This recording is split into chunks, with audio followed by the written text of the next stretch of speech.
The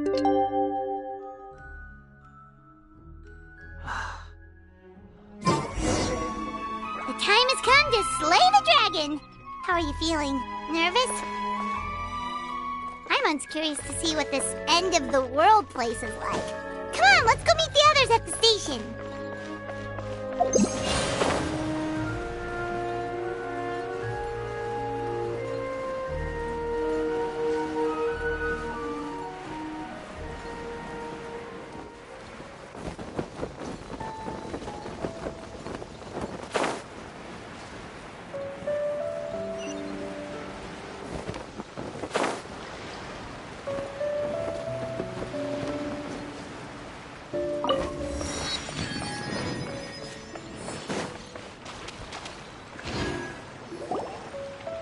Carriage inspection, check. Wheel and axle inspection, check. Power inspection. Good morning, Mr. Wheel. Oh, good morning, heroes of Simulanka. Hey, our old friend Wheel is the driver again. That already puts Paimon at ease. Are you certain you don't want us to accompany you, Your Majesty? I am. You can leave the dragon slaying to us. My partner's a pro. He does it all the time. What remarkable friends Her Majesty has. With such great heroes by your side, I'm sure you'll best the dragon with ease. We won't keep you any longer. All right, then. Look after the city for me while I'm gone. Yes, Your Majesty. Just leave it to us. I think we're all set. Time to depart. Next stop, the end of the world!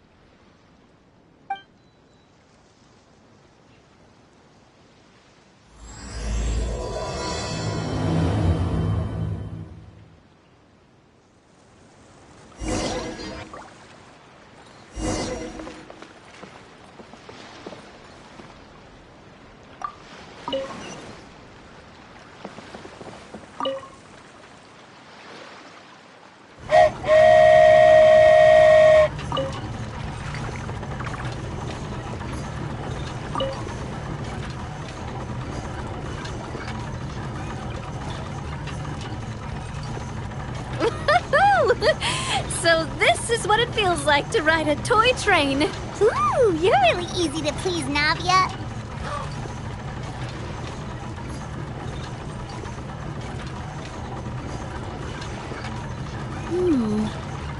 Looks like the fog ahead is getting thicker.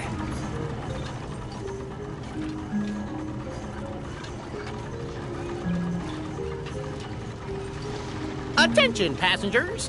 We've arrived at the transfer point. All change, please, all change. So we've got to switch trains, right? Huh? What's that? It looks like... Haley Churls, they've taken over that platform! Huh? What do we do? Just find somewhere to hide, Mr. Wheel. We'll take care of them.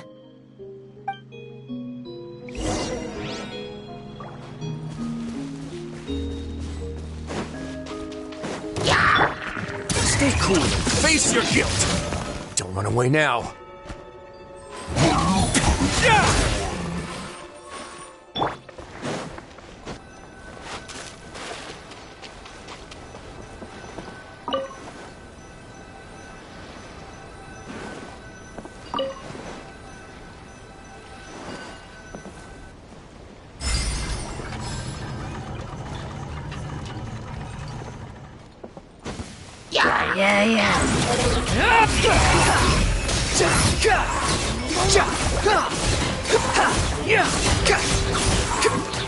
Know your place. Whew. That's all of them. Thank you so much for your help, everyone. Now, let me take a look at the train.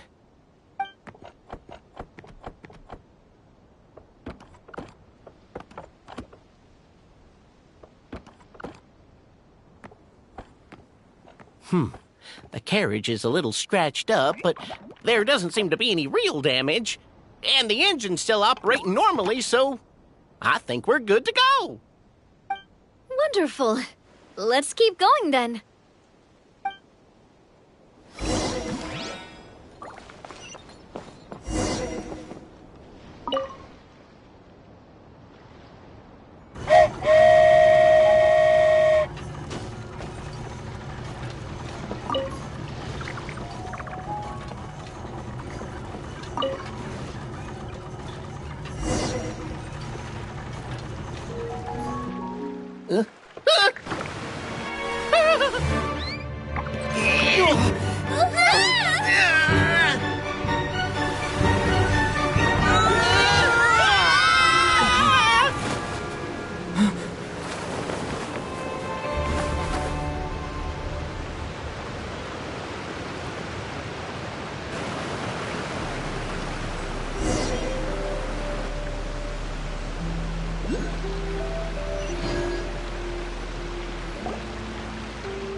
Go forth and witness this world, my...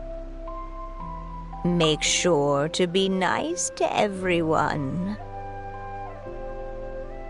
I leave it to you.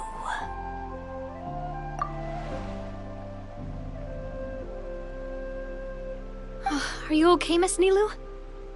I'm fine, but I think the Traveler is still unconscious. We're lucky this guy caught us on the way down. Passed out from a little fall, did ya? How fragile. I'll cut him some slack. The Traveler's had a rough few days. We should just let him nap for a bit. But my leg's falling asleep. You couldn't have set him down on the grass over there, Hat Guy? Ha! I go out of my way to save 4 people who fall out of the sky, and now you're nitpicking my choice of soft landing? That's the most ridiculous thing I've ever heard.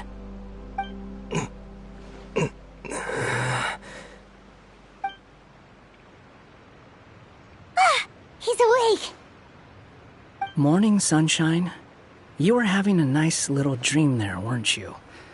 Not gonna lie, it was kind of adorable.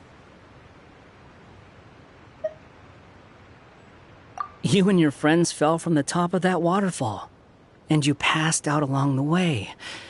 Guess someone couldn't keep it together. Sorry to break it to you, but crashing into the ground doesn't take you to another world. That kind of thing only happens in those stupid light novels they sell in Inazuma.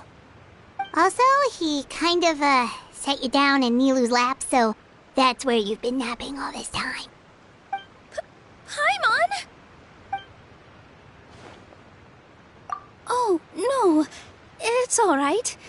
I'm just glad you're okay. You didn't hit your head, did you? Is the dizziness gone? Really?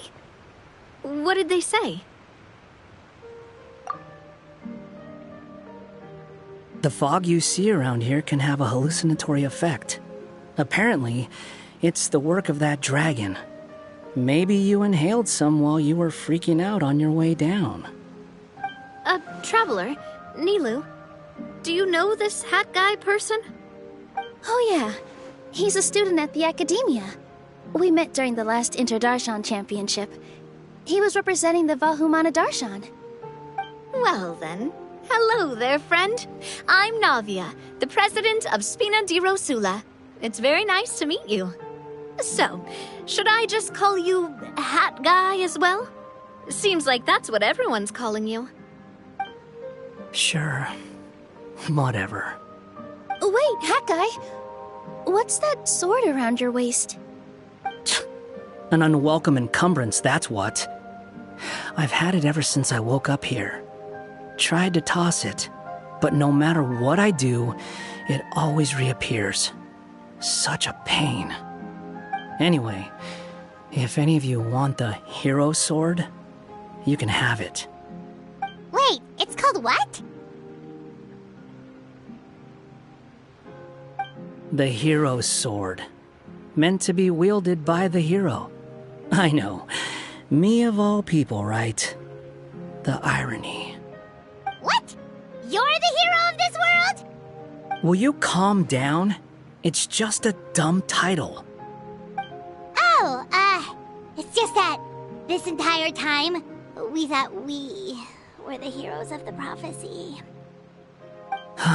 Well, if it means that much to you, you're welcome to claim the title. You'd be doing me a favor. That's not the point! The real question is, if you're the hero, then where the heck have you been all this time? Looking for a way out.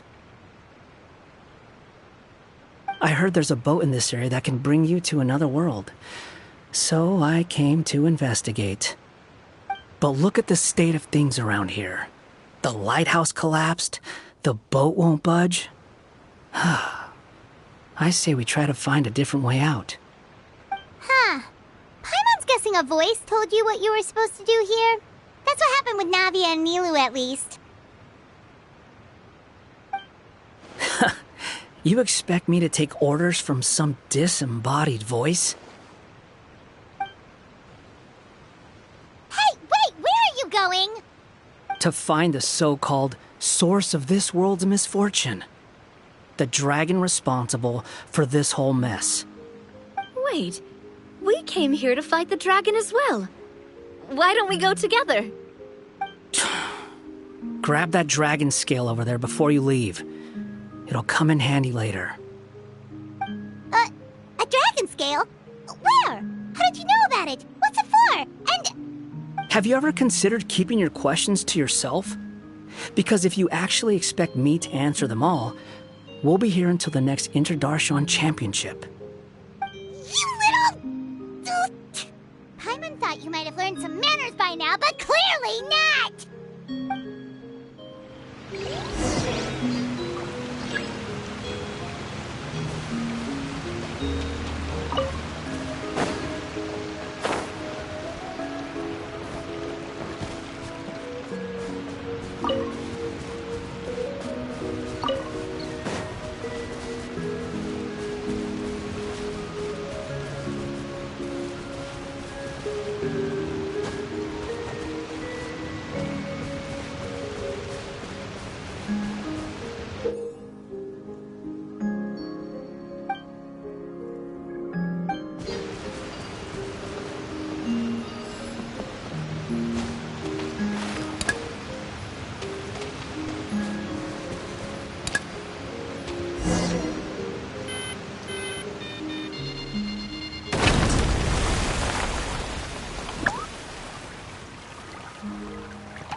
This should do it, right?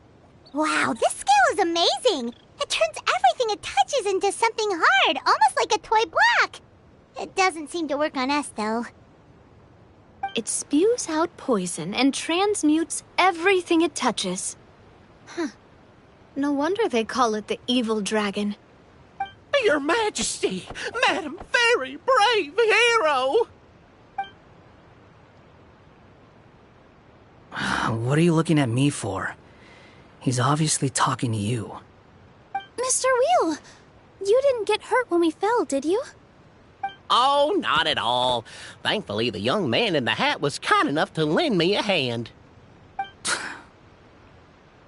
There seems to be a village over here. Some of the residents used to work in the titanium mines, and some came to fight the dragon, then got stuck here. I see. I'm glad they're all safe and sound. I can try to use my magic to fold a boat to bring everyone back.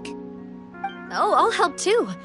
Still, I think we need to take care of the dragon first. We don't want it to start causing trouble when we're trying to load people onto the ship. Apparently, the villagers often see the dragon fly into a space behind the waterfall. They think that's the location of its lair. Then we should look around and try to find a way in.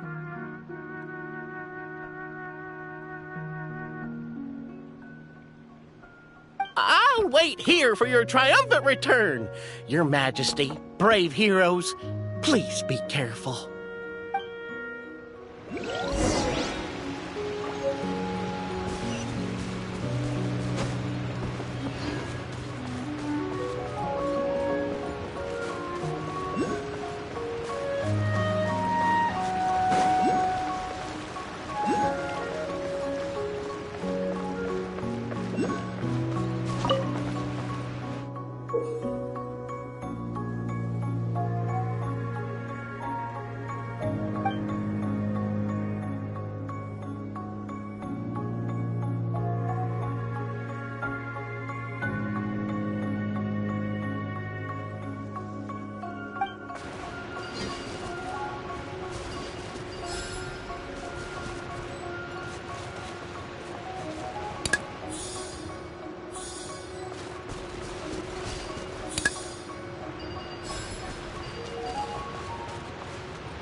Behold!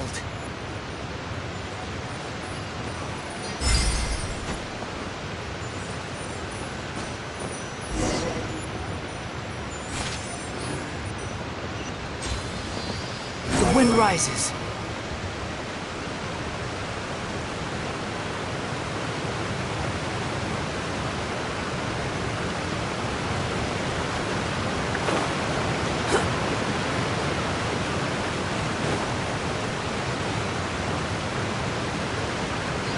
Well, we made it! But with the force of this waterfall, there's no way we're getting through. Quick, take out the dragon scale. Wait, but... No. Paimon doesn't need to ask you anything. The dragon scale can turn anything it touches into toy blocks, so... Aha! You want to use it to block off the water! See? Paimon can figure things out all on her own.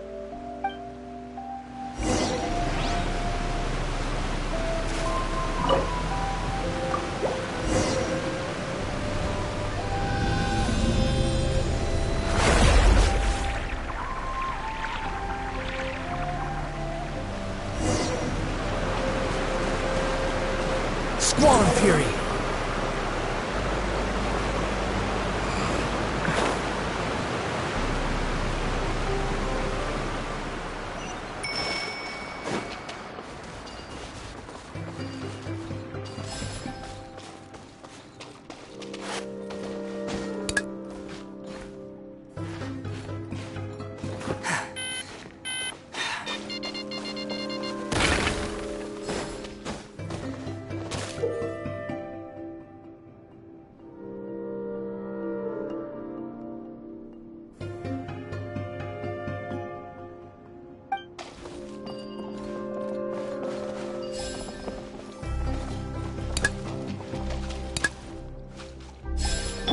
Let's light it up!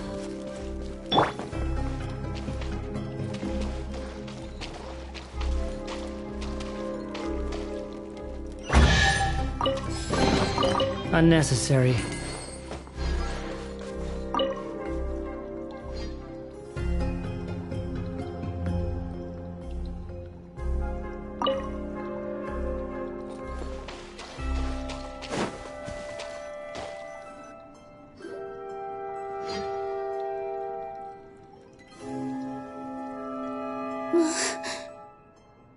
What's wrong, Milu? Oh, nothing. It's just... I sensed a very powerful magical signature just now. Huh. Guess this is the dragon's lair after all. Huh? When did you put your hat on? Well, we're getting ready to fight, aren't we? I feel more comfortable in my regular outfit. Hat Guy also put away that sword around his waist.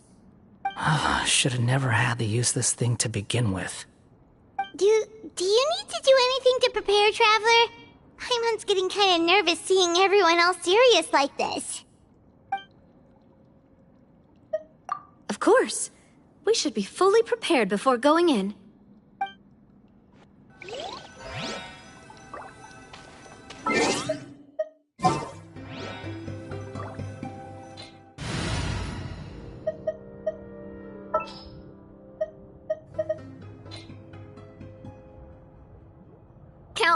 dragon!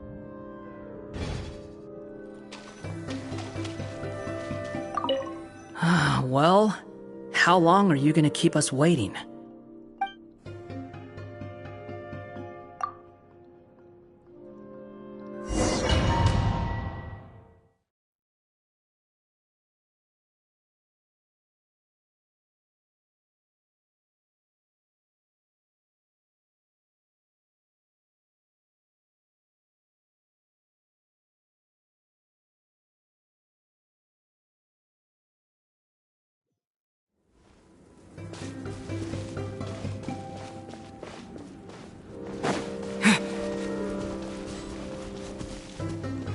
Oh, looks like we're not the first ones to make it in here.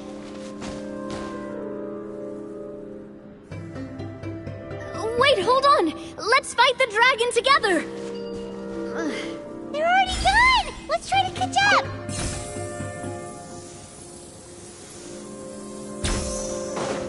Ooh, what's that sound? Is it an earthquake? Where'd they go? Reckless idiots.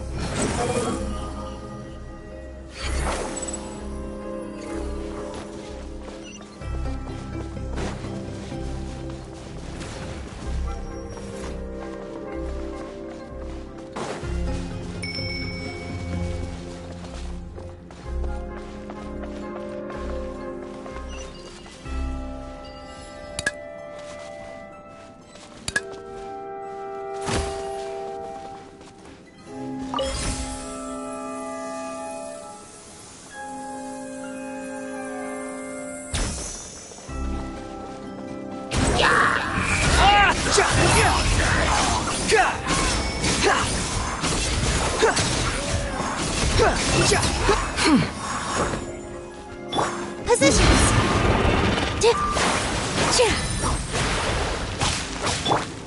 This one's got your name on it! Umbrella warfare, I guess!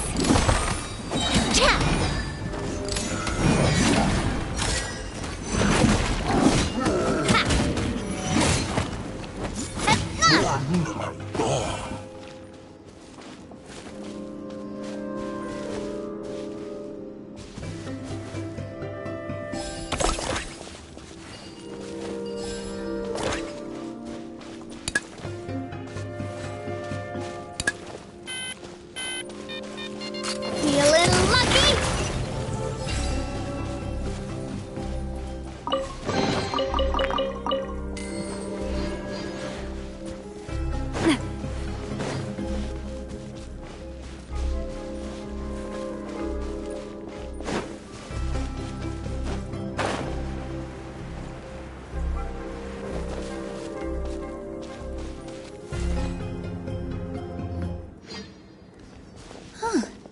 This space is completely empty.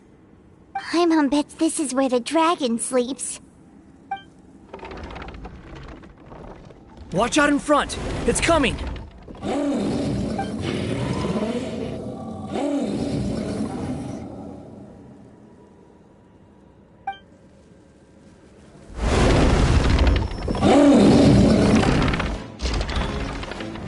Whoa, that dragon's huge! And it just attacked us without warning!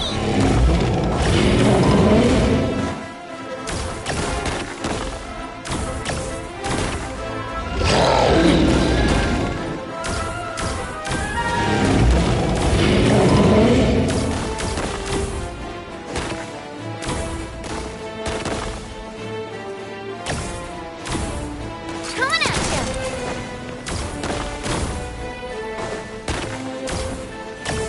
Squall and Fury!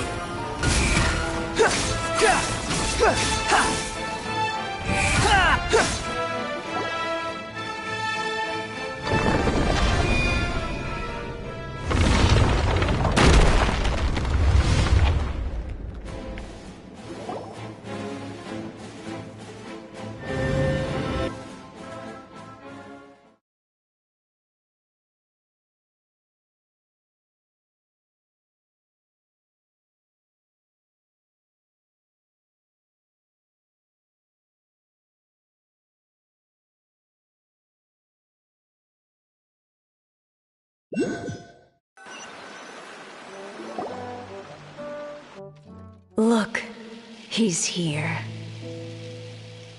Ah, another new soul has joined this world.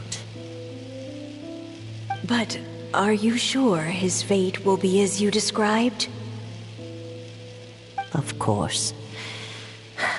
My predictions are never wrong. I just don't like that kind of story. Then you need only do as you said, and let him find his own story within your fairy tale. You're right. Then listen closely, my child. Your name is...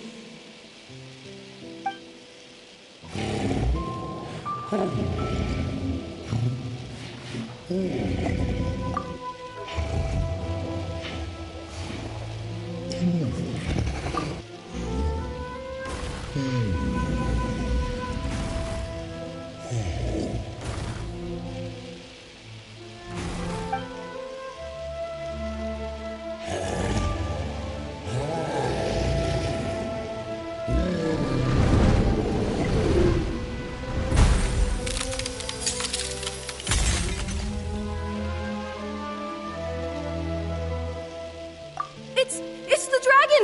The dragon that destroyed the titanium mines! Help! Help!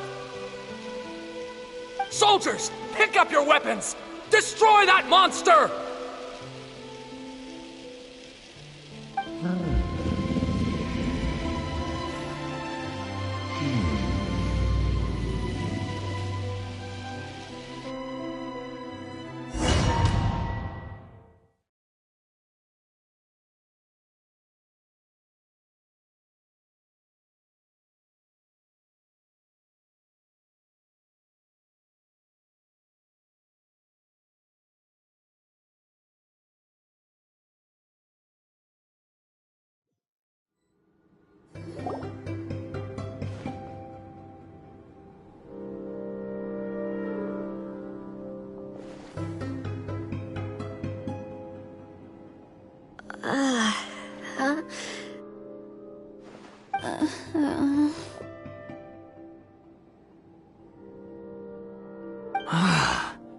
How many times am I going to have to save you? Thank you, Hat Guy.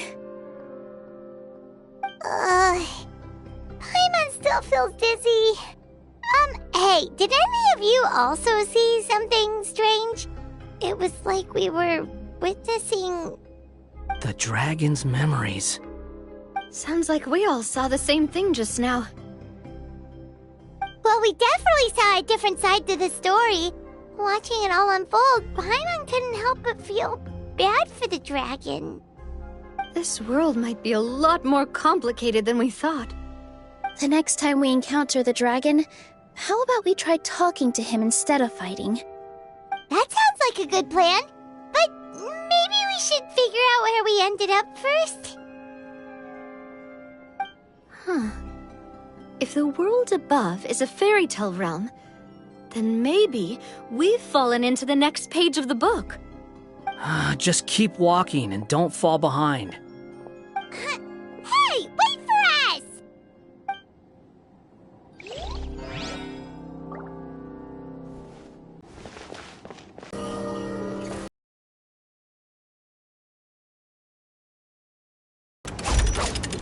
With all my strength! Wow, this place looks a lot different from the dragon lair.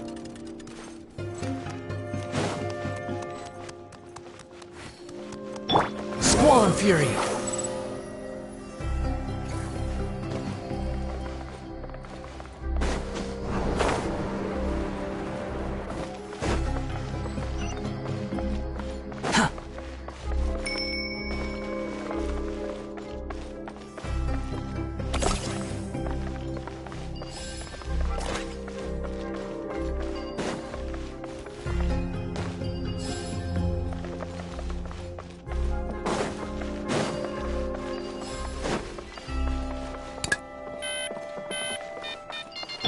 Hey there!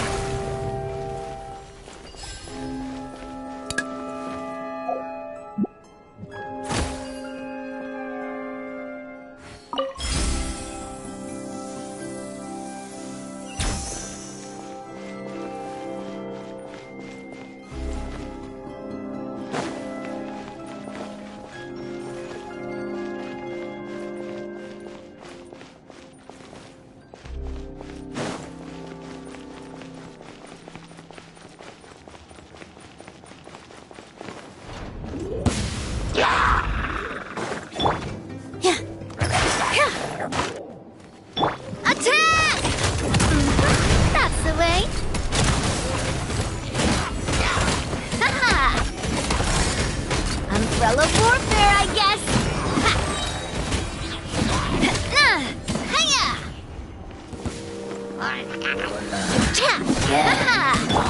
Cry louder! Yeah!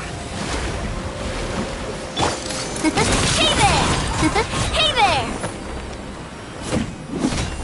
Behold!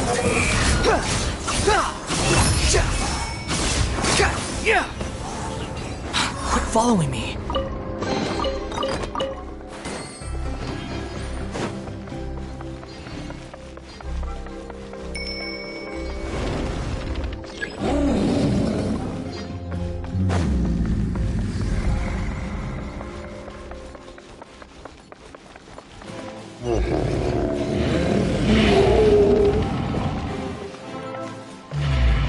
He seems angry.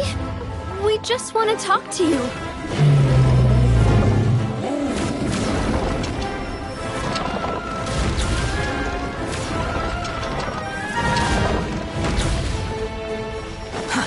Too slow.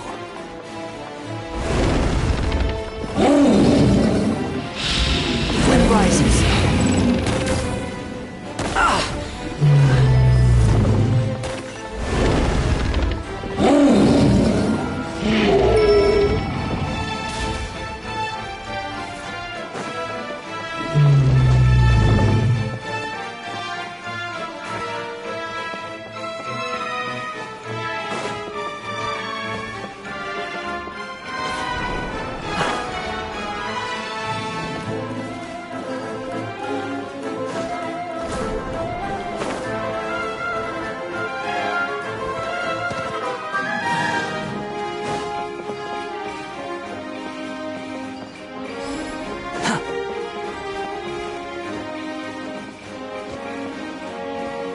Quit following me.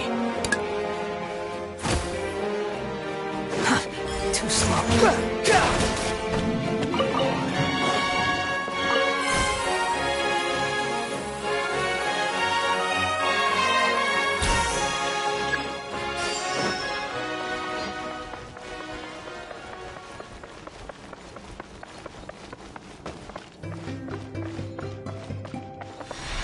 Our home! It was destroyed by that evil dragon!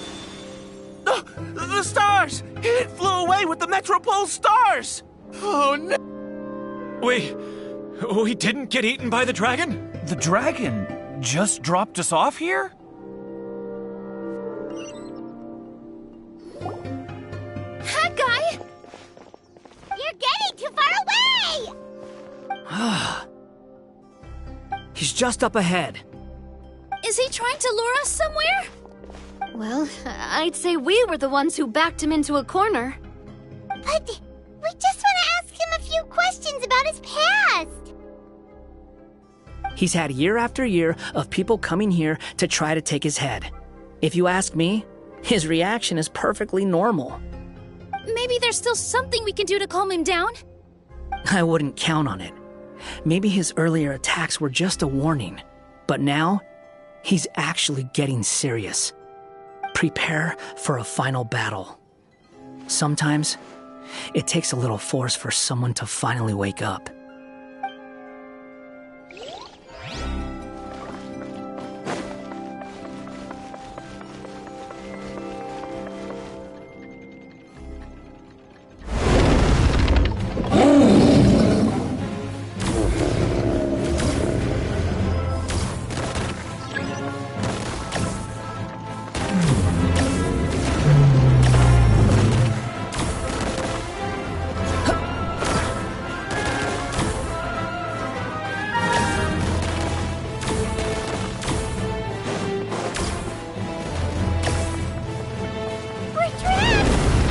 stubborn beast. You really want to get beat up that bad?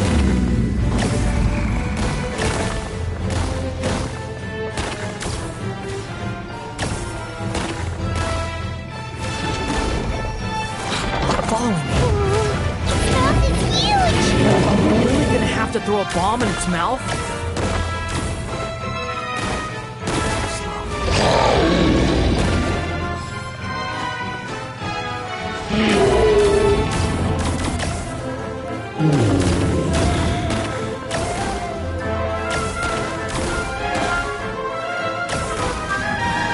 Quit following me. That's far enough.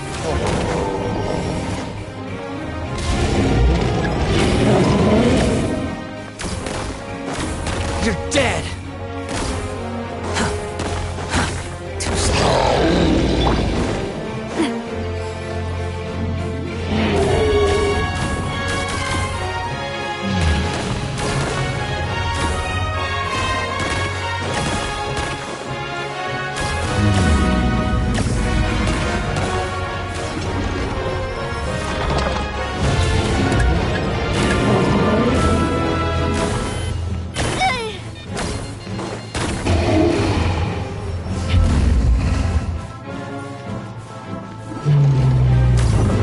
Watch out! If you fall, you're on your own this time.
Where did those come from?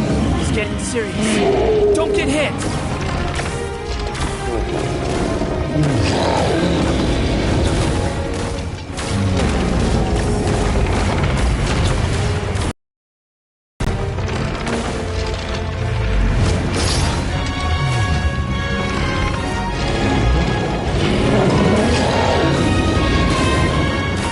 There's a bomb over there! Just like before! Throw the bomb right into its mouth!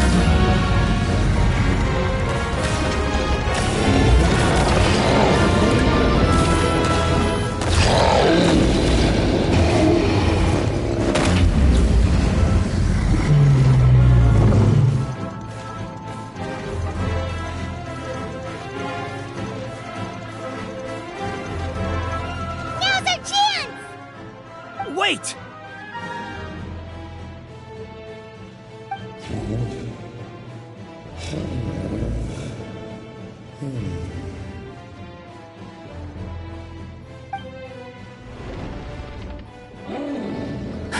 Huh?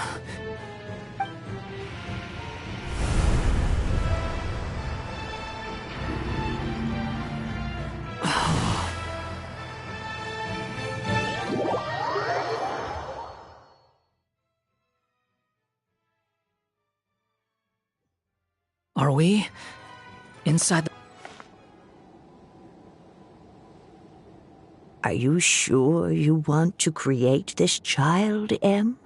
Even after what I told you about his fate? He will be abandoned by his creator, and eventually... I know, Bee. You've told me already. That sad story with the disappointing ending. It's what happened in the real world, isn't it? But that's exactly why I want to change things. In a different world, his story can have a happier ending. That child, his heart is so full of love. I understand, Anya. But know that if you give him that name, his fate in Simulanka is destined to parallel that of his real-world namesake. But there's still a chance, right? Maybe it's a shot in the dark, but I have to try. He deserves a better life. Although, he might need the help of others when the time comes. All right, my dear. The choice is yours. Since you're so persistent, let me tell you a secret. More boring fate talk.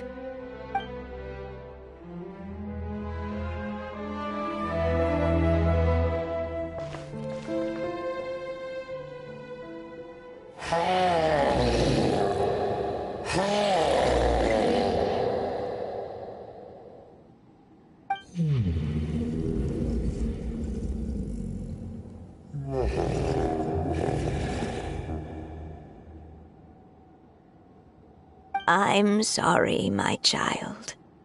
Unlike my friends, I don't have a long time to live. All said and done, the story of my life will be shorter than the fairy tales in this book.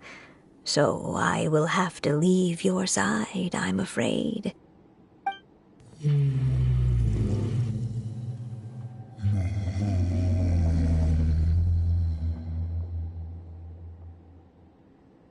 It's okay.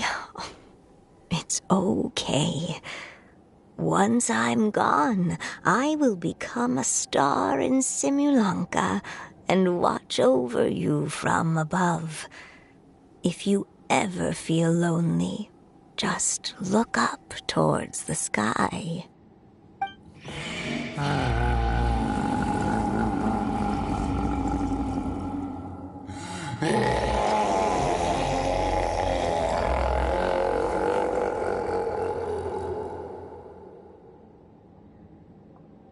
Go forth and witness this world, my child. Make sure to be nice to everyone. You'll meet good friends one day. I'm sure of it. That is my wish for your future. As for this world, I leave it to you.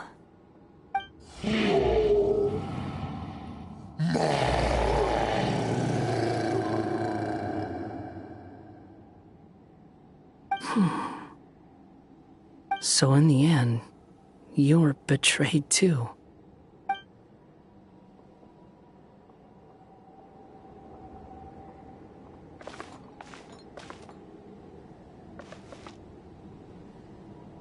Hey, Mr. Dragon! He brought you some food. You must be hungry.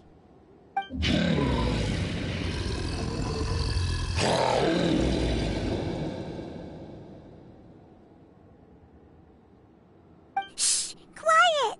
We can't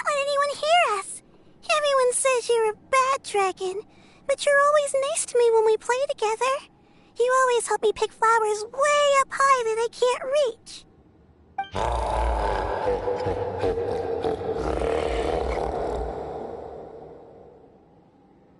It's okay.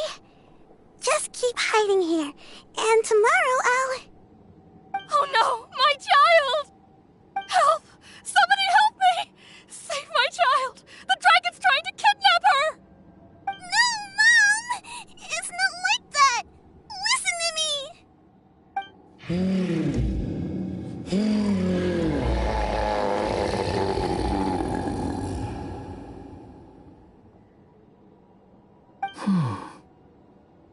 So you're hated by people too.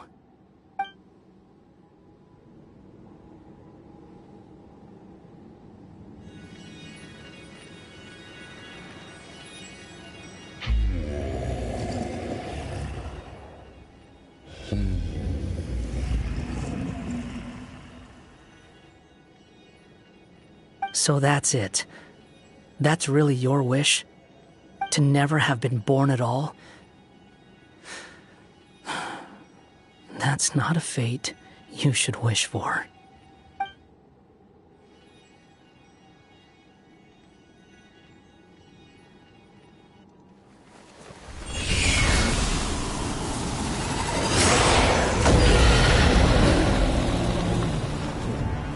Nobody can define who you are,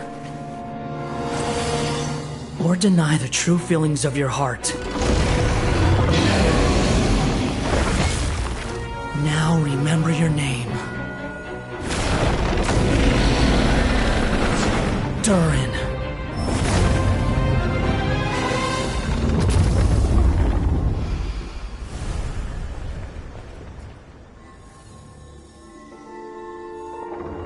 It's all right now.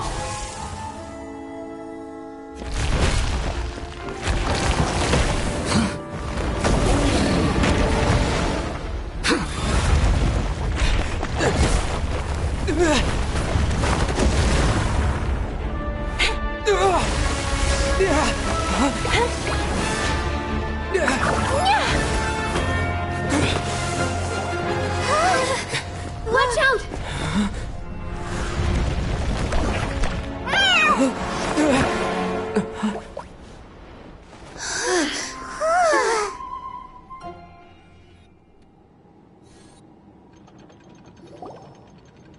That was a close call. Are you guys all right? Back in Constellation Metropole, I heard people saying you'd gone to fight the dragon, so I followed you here. Right when I managed to catch up, I saw you fall through that hole. Wait, didn't someone else fall through just now? Shouldn't we do something? Oh yeah, Hat Guy. Well, he can fly, so he'll probably be fine. He called the dragon something earlier. It sounded like he said... Durin. That's his name. Oh, Hat Guy, you're okay. Wait, what about the dragon... Durin? He's fine. Durin. Oh, wait, that's the name of the dragon from Dragonspine, right? The one that became a part of the mountain after being slain by Dvalin? If Paimon remembers correctly, it was created by... Right! It was created by Rhine Daughter! Created, you say? Huh. So, what exactly happened down there? You've been acting weird ever since the end of the fight.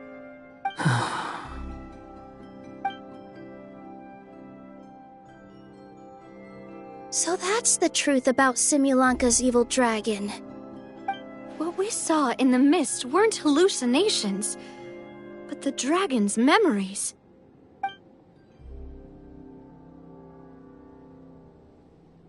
Huh. I thought it was strange. The people around the Broken Sea are clearly stranded, but I never heard any stories about the dragon attacking the village. The people we met along the way are probably workers from the Toitania mines, or guards who came here to claim the dragon's head. Durin probably allowed them to live here because there was nowhere else for them to go. When I first came to this world, a voice spoke to me and said, You are the hero of this world. Now go forth and save the dragon. Who is the person behind this voice anyway? And why did they bring us all here? Come with me. The answer to all this can be found below.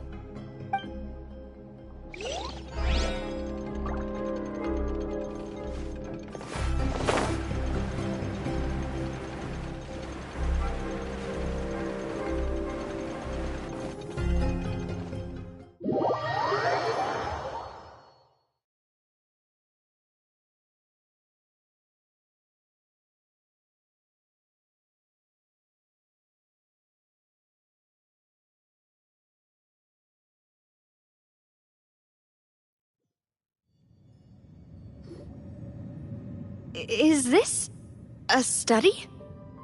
That's right. It belongs to the goddess of fate. Goddess of fate? As in one of the 3 goddesses who created Simulanka? Or more precisely, M. One of the mages of the Hexenzirkel. Hexenzirkel? As in... Sorry, Paimon shouldn't just regurgitate everything you say. It's just... It's a lot to take in. She created the story of Durin. Well, the Simulanka version at least. These records should cover most of what you want to know, including the identities of the other 2 goddesses. Read them for yourselves.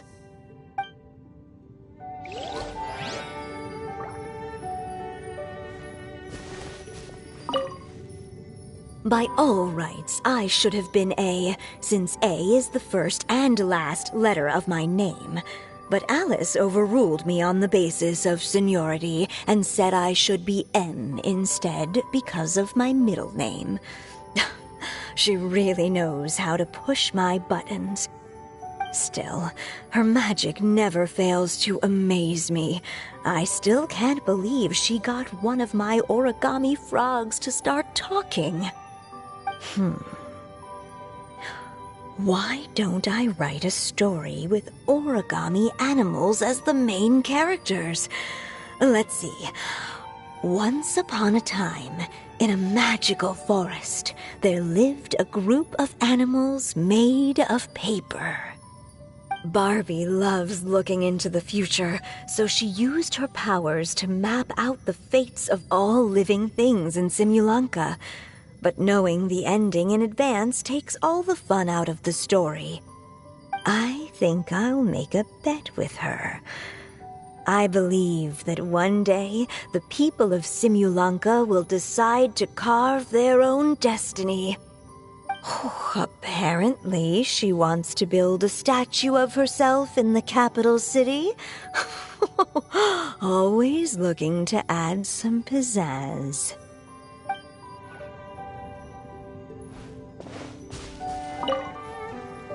My dear sisters, I fear my pen shall soon run dry. Even now, as I write this letter to you, my dexterity is all but failing me. Thank you for enjoying my stories and for creating this world for me. The time we spent together was the most wonderful youth I could have asked for. I always feel so young when we're together. A says that even after I'm gone, the goddess of fate in Simulanka will continue to exist and carry on granting people's wishes. It makes me glad. If you ever want to chat, feel free to pay a visit to the goddess statue. Just don't wish for anything weird.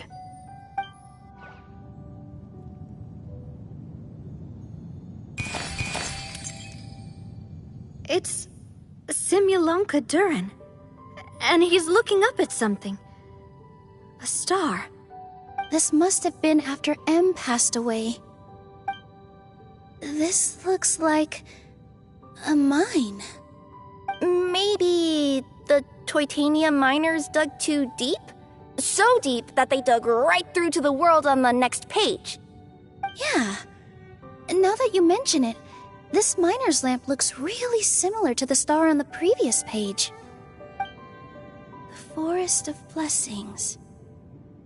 This book has been recording Simulanka's history all along. Look at the size of those footprints. If that's every time he lands, then no wonder people are so terrified of him. So that's why you took the stars. Because you missed your mom.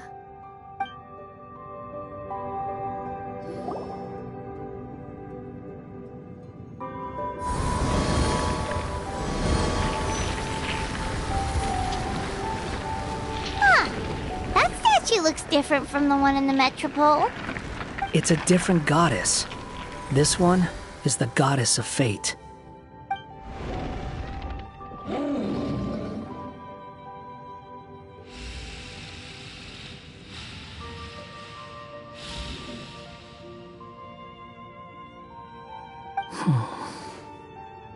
It's all right now, Durin. Nobody here wants to hurt you.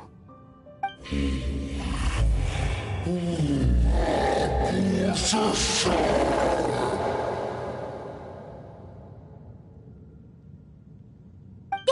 that, Durin! Paimon made a mistake. She was wrong about you. But it's nice to talk, isn't it? Now that we've all calmed down?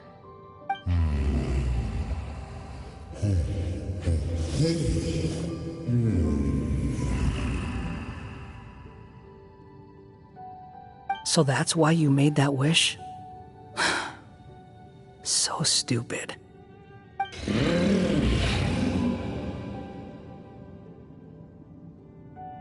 Hey! Anyone with eyes can see that all you want to do is get along with everyone.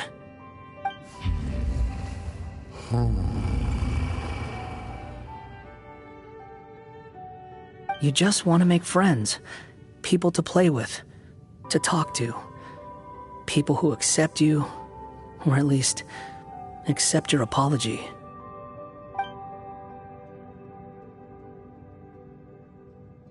Oh, you never hurt anyone. Heck, the idea never even crossed your mind. Sure, you scared a bunch of people half to death, but that's only because they had no idea what kind of dragon you really are. Yeah. If you had a heart-to-heart with them, I'm sure they'd come to understand you and see your point of view.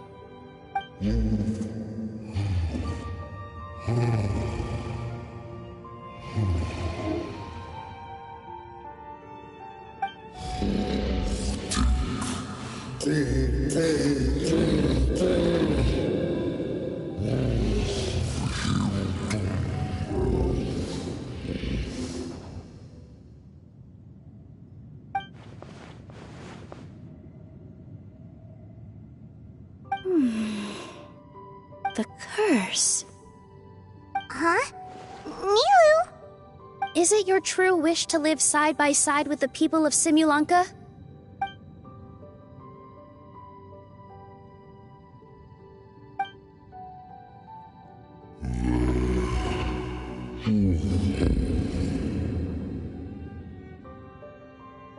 Then close your eyes and make a wish to the goddess of fate. We will help make your wish come true.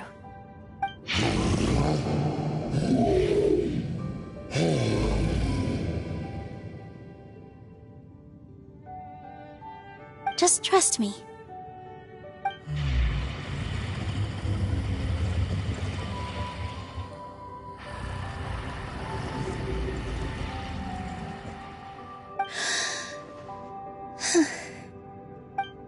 I, Nilu, the Forest Fairy, give to you my blessing and welcome you as a dweller of the forest.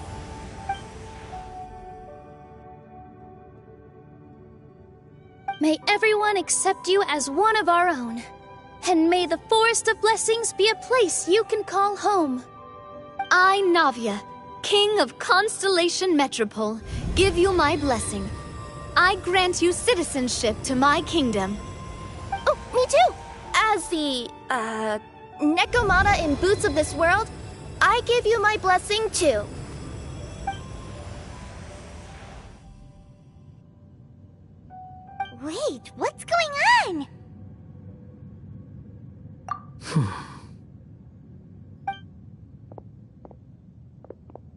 I, the hero of this world, give you my blessing.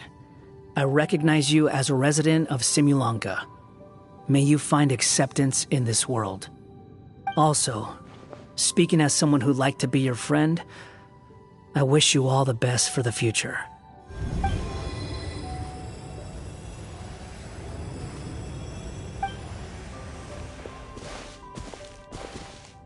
I, a traveler who has traversed many worlds, give to you my blessing. May you find friendship and goodwill, no matter where you go.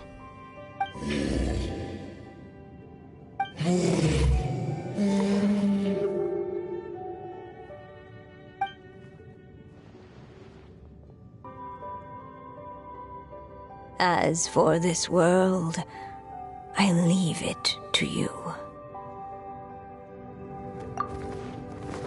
Huh? What? Why are you all staring at me? Huh? My claws? Are these my claws? And my wings? My tail? Does this mean... Wow, you look so cute. Quite a radical transformation. Not that there was anything wrong with the way you looked before, of course. It's just, you get what I mean. How do you feel? Are you happy with your new appearance? Does anyone have a flower with them? Or even just some water or paper from this world? Oh, I do actually. Here you go.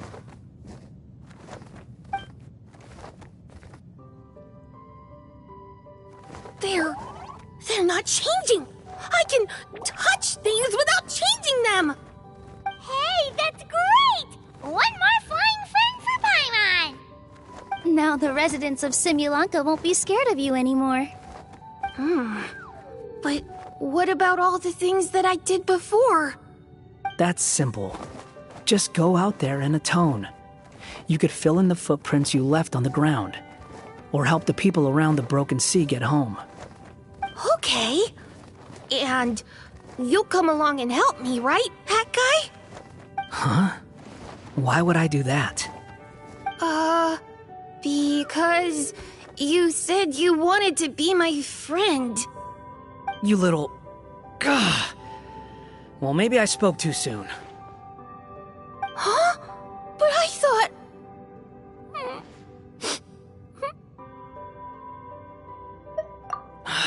All right, fine. I'll go with you.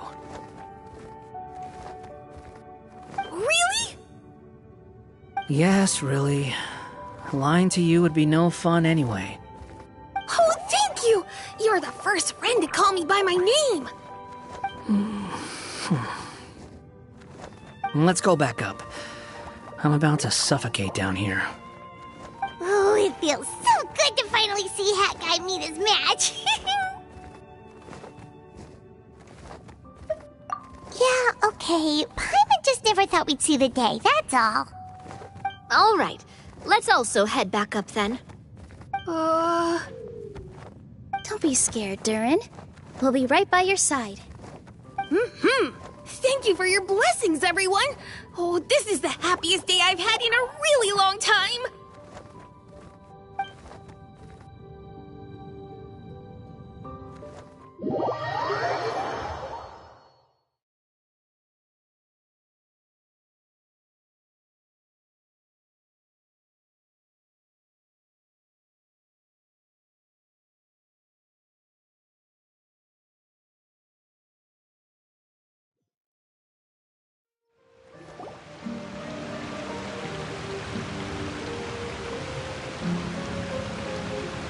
Ta-da!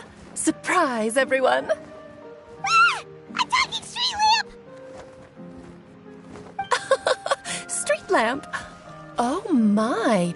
You mean you still don't remember me after all the times we've spoken? I know that voice! It's Mom's friend! Hello there, traveler and friends. And Durin, it's good to see you. You've changed quite a lot. In fact, you look so different that perhaps I should call you Mini Durin. Mini Durin, huh? Yeah, I like the sound of that. It's nice being smaller. You must be one of the 3 goddesses of this world. Are you the goddess of creation? Yep, that's right. But although it's the most impressive sounding of the 3, to be honest, we all made an equal contribution toward the founding of this world. If you've ever read any of M's stories, you'll know just how enchanting the worlds are that she writes about. So enchanting that I just had to step inside and explore it for real. So I got B involved, and with M's consent, created the world of Simulunka. Whoa, whoa, whoa! You're getting a little ahead of yourself. First things first, would you mind explaining what you're doing here? In fact, no! What are we even doing here? Don't worry, all will be revealed. After everything you accomplished on your journey, you're free to ask me anything you want. Let's start with your first question then. I'm here because I sensed a great magic power emanating from the book just now, and I couldn't resist the urge to peek inside and check it out. That must have been when we all gave Mini Durin our blessings, right? Yes, exactly. In the world of fairy tales, words and emotions often carry far more power than any spell. It's all thanks to your magic that Mini Durin was able to take this form. Come say hi to me, little one. Oh, look at you. You're as cute as a button. So, what about us? Was it always part of the plan that we'd come here? Plan isn't the word I'd use. If you ask me, I'd say fate works in mysterious ways. When Durin of Simulunka made his wish to the goddess of fate, it just so happened that in a world far away, all of you wonderful people were holding a copy of M's fairy tale at that exact moment. And because of your noble and kind souls, you were selected by the goddess of fate to come and save this world. Now that you mention it, that's what I was doing when I was transported here. I was reading a fairy tale to some children in the Fleuve Cendre. I think I just, happened upon an old book and decided to use it as my pillow during a nap in a box. Wow, what a crazy coincidence. Wait, that's not right. How come everyone else got assigned a role except us? 'Cause we were also... Yeah, that was it. We just received a strange book and we had no idea who sent it. Then, the moment we opened it up to start reading it, we found ourselves here. You're the one who sent it to us, aren't you? Oh, is that what happened? Yes, that does sound like me, doesn't it? Good question. Why indeed? Maybe I thought this was such a good story it simply had to be read by someone.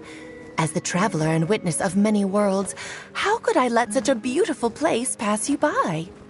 I can sense that your blessing for Mini Durin was a very special one. With this blessing from beyond the story, he might even be able to explore worlds outside of this one. Teyvat, you mean? That's right. In fact, back when we were first creating Simulunka, Em told us that she hoped the people of this world would one day be able to explore the wider world beyond. Every story has an ending, but if the story becomes reality, it should have the right to choose its own path. So, in other words, the predestined lives these people lead were always going to disappear one way or another. Wait, so even if the people here get to go to other worlds, surely there's gotta be a way we can leave too, right? Don't you realize you've been able to leave all along? Huh? You can either take the boat at the Broken Sea or touch the giant bookmark at the Cliff of Prophecy. All you need to do if you want to leave is focus on the place you want to go. How were we supposed to know that if you never told us? Huh, didn't I? Well, given how smart and capable you are, surely it can't have posed a huge problem for you. As for your other friends who were summoned here, if I had to guess, I'd say the Goddess of Fate probably didn't tell them about it because she wanted them to get engrossed in the story. She's M's reflection, after all. It wouldn't surprise me if she shares M's love for cliffhangers. Anyway, I think that answers your questions, yes? What do you all plan to do next? I'm gonna go say sorry to the people of this world. After that, I want to start protecting Simulanka, just like Mom told me to. Now we know how easy it is to get back home. Paimon's suddenly not in such a hurry to leave. Same here. It's not every day that you get to come to such a magical world. I, for one, plan to explore it a little longer. I'm glad to hear it. Maybe I should invite some other friends to join you too. By the way, Mini Durin, I'm delighted to see you've made some new friends. I'm sure Em would be very proud of you. Now, before I depart, please let me give you a blessing as well. May your future be as rich and colorful as the stories Em used to tell. She's gone. Guess this is where the hero's journey comes to an end, huh? But it's also where a new journey begins. The adventures of Mini Durin and friends. Huh? An adventure for me? You bet. For starters, I'd love to introduce you to my other friends in the forest. Even though there have been some misunderstandings in the past, I'm sure they'll welcome the new you with open arms. Huh? Stop looking at me. I already said I'll come with you. Whoa! Look over there! Wow. The stars are beautiful. Huh. I'll bet that's a gift to Mini Durin from the 3 goddesses of this world. Oh. Thank you, Mom.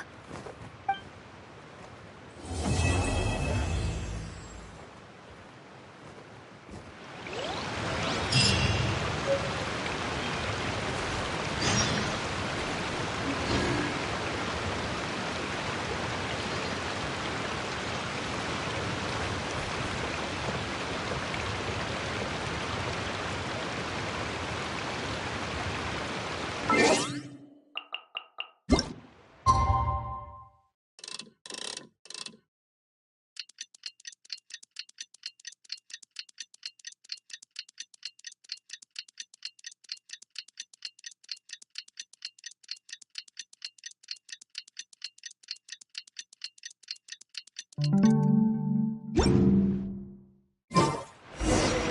been a while since our last adventure.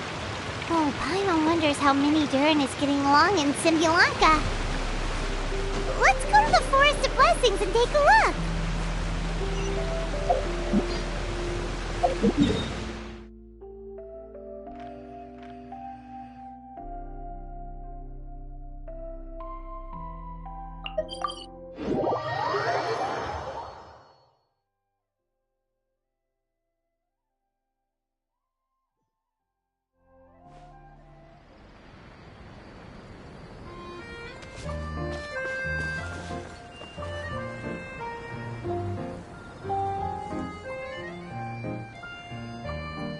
Here's your 2 magic tonics. Why, thank you, young lady. And might I add that you're looking quite lovely today. Jean, come on, take a seat and let's have a drink. I ordered one for you as well. But is this really appropriate? I mean... Still worried about Klee? Relax. Albedo's with her. She'll be fine. Kaya and Master Jean! What are you 2 doing here? Oh, look who it is. The Traveler and Paimon. You must be the pleasant surprise that Miss Alice told us about. Greetings to you both. This is one place I didn't expect to run into you two. The locals here have been talking non-stop about some brave heroes who saved the world. Let me guess. You two have been up to your old tricks. Well, not just us. We only played a small part. You could say we were 2 members of the Heroes Adventure Team. Still sounds mighty impressive to me. As ever, our honorary knight is making us proud wherever they roam. That's right. We received a letter of invitation from Miss Alice, proposing that we take Clee for a vacation in Fairyland when work dies down. I wasn't sure what she meant by Fairyland at first, but if my eyes are not deceiving me, she was being quite literal. Clee ran off excitedly as soon as we arrived. I'm a little worried about her, but Albedo insisted he would look after her while we do our own thing. We could hardly say no to such a considerate offer, so I took it upon myself to bring Jean to the nearest tavern we could find. Any excuse for a drink, huh? Well, we are on vacation. It's only fair that we get to indulge ourselves a little. You're right. I should make an effort to relax and unwind. It's what Miss Alice would want, after all. Oh, wait, Kaya? What exactly did you order from the bar? The house special, of course. Best way to get a taste of the local culture.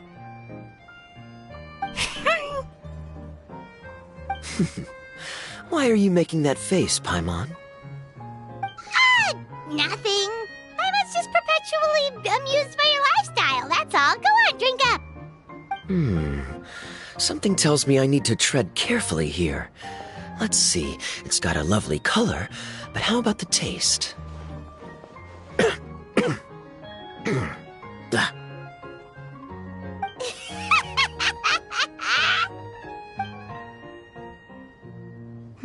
I think maybe I'll pass. But it's such a shame to waste it. All right, Paimon. Well played. Well, Paimon got burned too, if it's any consolation. It's nothing personal. Oh, by the way, we weren't the only ones who got invited here. I saw Kale earlier. She didn't see me, though. She was making a beeline for that big tree. The Kingdom of Breezes and Bells, you mean? Oh, this is turning into a huge reunion! Maybe we should go say hi to her! All right. Well, give her my regards. Thank you. Enjoy your time here, too.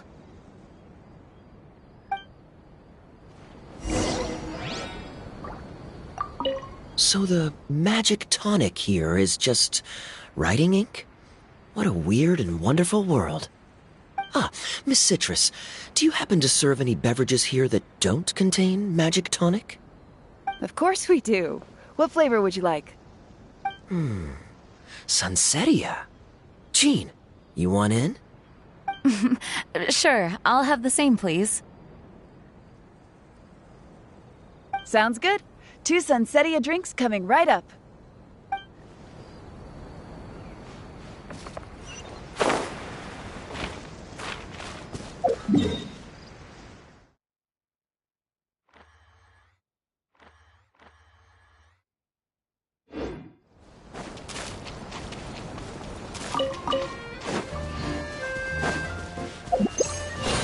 Behold!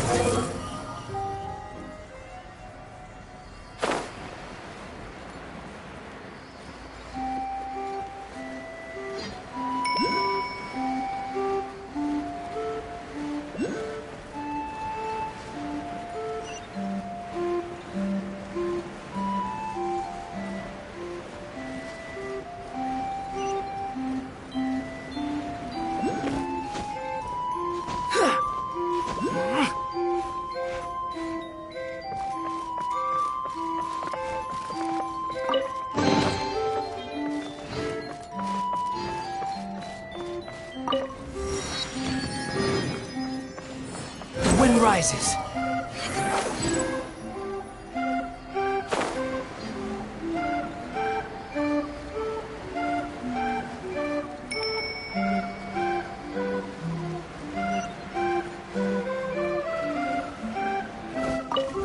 Squall and fury.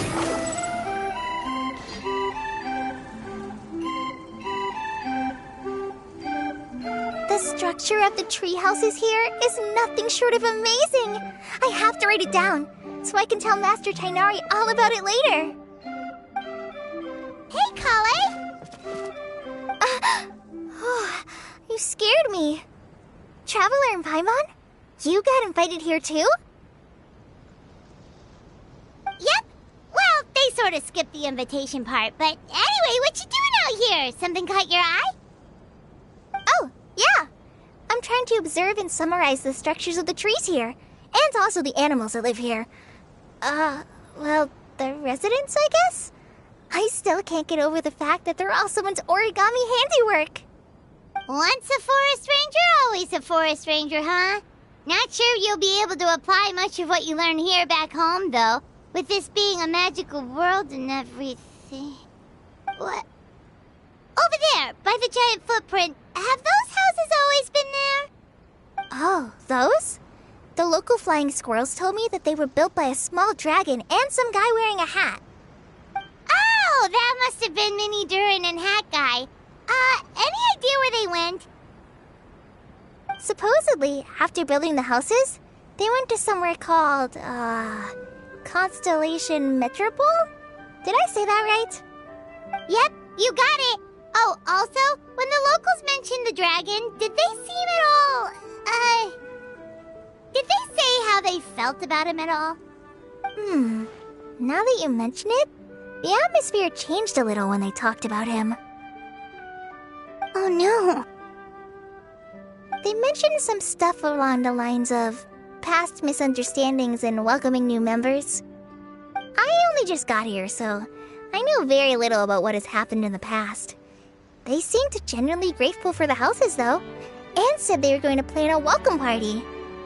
Oh, thank goodness. Whew. Sounds like the forest has begun to accept him. It's a step in the right direction.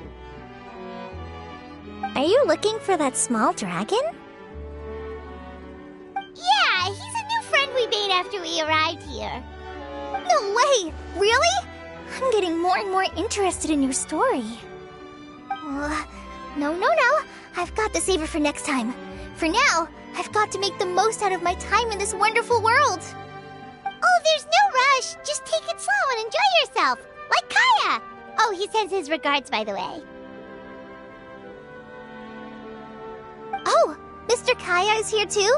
Then I've got to go say hi to him. Well, right now he's at the tavern and he probably won't be leaving until he's drunk. Not that he'll ever reach that point because his alcohol tolerance is so high.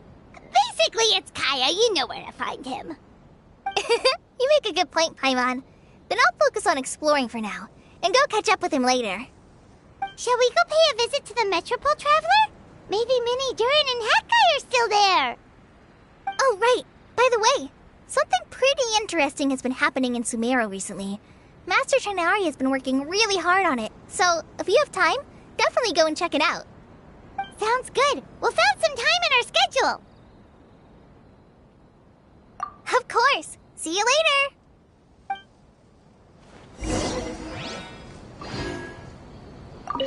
The origami squirrels rely on wind currents to lift their agile bodies and easily move between the trees. This has created a truly unique ecosystem. Oh no! I'm running out of pages on my notebook.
What?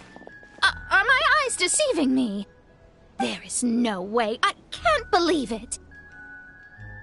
Hey, Mona! We heard you muttering from a long way away. What's up? Oh, is your scry glass acting up again? Oh, it's you, the saviors of this world. My scry glass is fine, but I'm not sure I can say the same about my eyes. Look! Look at this statue! What? Is it broken or something? Looks fine to Paimon. That's your master, right? AKA the goddess of prophecy? I refuse to believe it. There's no way that old hag looks anything like this. When she was younger. Oh, actually, now that you mention it, this does remind me of the fashionista phase she wrote about in her diary. She can't hear me, can she? I swear I just got chills down my spine. Either way, it's probably a little rude to talk about her right under her statue. But how do you know it's a statue of her if you never saw her as a young woman? I did a quick scry when I came into this world, and when I saw the stars' reflections, I was at a loss for words. It looks like fate in Simulanka is based directly on Tevat. A projection of real-world fate to form an image of reality.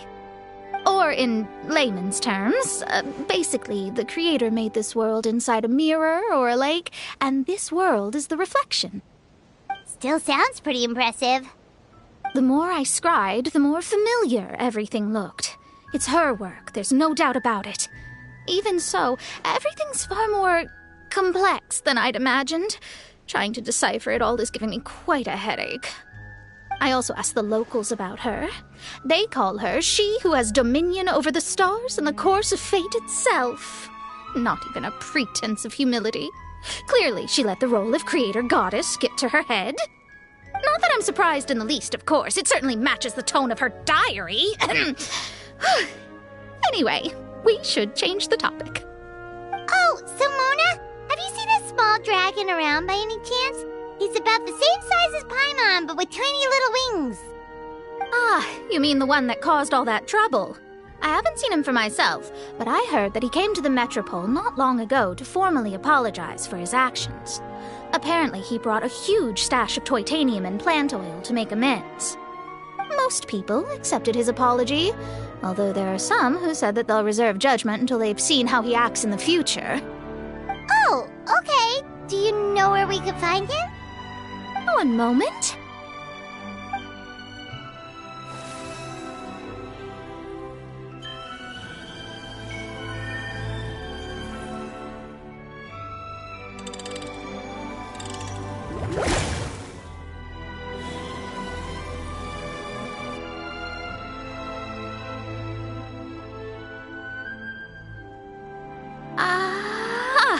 It looks like he's at the Broken Sea. There's a big group of people with him, too. Cool! Wanna come with us? We can introduce you? I think I'll sit this one out. This might be the closest I ever get to meeting the old hag in her youth, so I think I'll spend some time seeing what else I can glean from her grand design. You guys have fun. What do you mean, be careful? Now you're making me nervous. We'll be off now. See you later, Mona!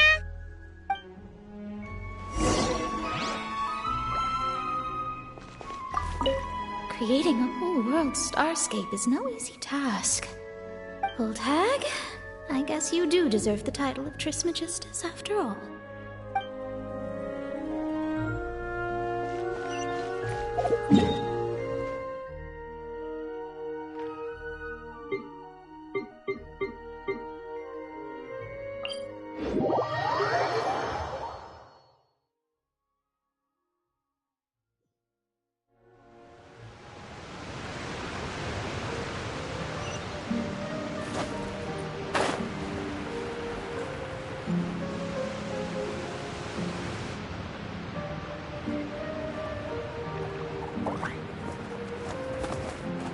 Osvaldo Hafnabines! Does thou see what I am seeing? Tell me that my all-perceiving Aug de Verurtelang deceiveth me not! Your eyes see true, mein Fräulein. Very well. Then Then, as sovereign ruler of the Immonakreich, I extend to you both my greetings, O Night Dragon from the land of the Thousand Stars and his hat-wearing servant. Who did you just call a servant? What mein Fräulein means to say is, hello, it's a pleasure to meet you. Pleasure to meet you too. But Hat Guy's not my servant. He's my friend. Now you're over-explaining. Hat Guy, Mini Durin! Found you at last. Whoa, and Fischl's with you too? Oh, greetings, Outlander blessed by the Immonakreich. How honored you are to meet your prinzessin beneath the stars of another sky. Clearly a decision made by fate itself. Mr. Honorary Knight, Paimon!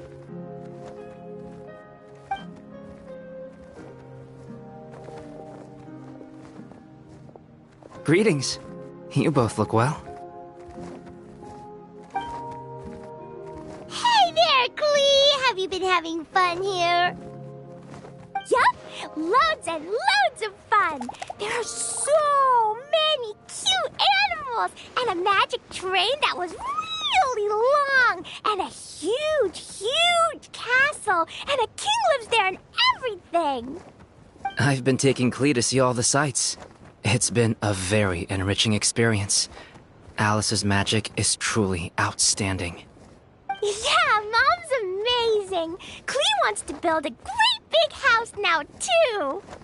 So, your mom and my mom were friends? Mm-hmm. Our moms were friends, which makes you my big brother.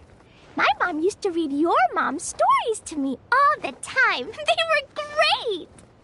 Big brother? Wow. Thank you, Klee.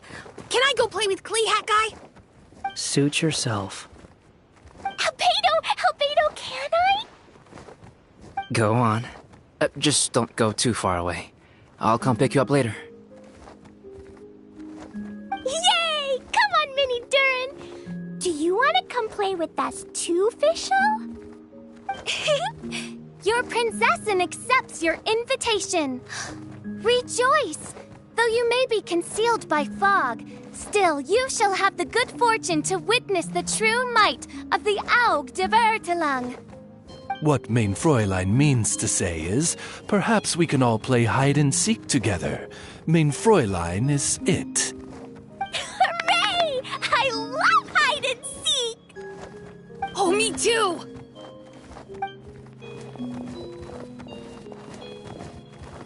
To return to our previous discussion, Mr. Hat Guy, you were telling me about a prophecy? I heard B talking to M. What she said was...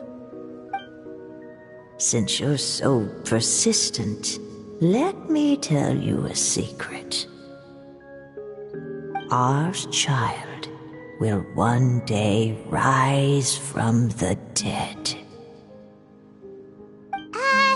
Is she saying that Dragonspine Durin will come back to life? I only heard it in a memory, so don't hold me to it. Understood. My recent observations at Dragonspine lend credence to this prophecy as well. Durin's heart has slowly but surely been growing in vitality. The process is extremely slow, but the trend is clear. What should we do?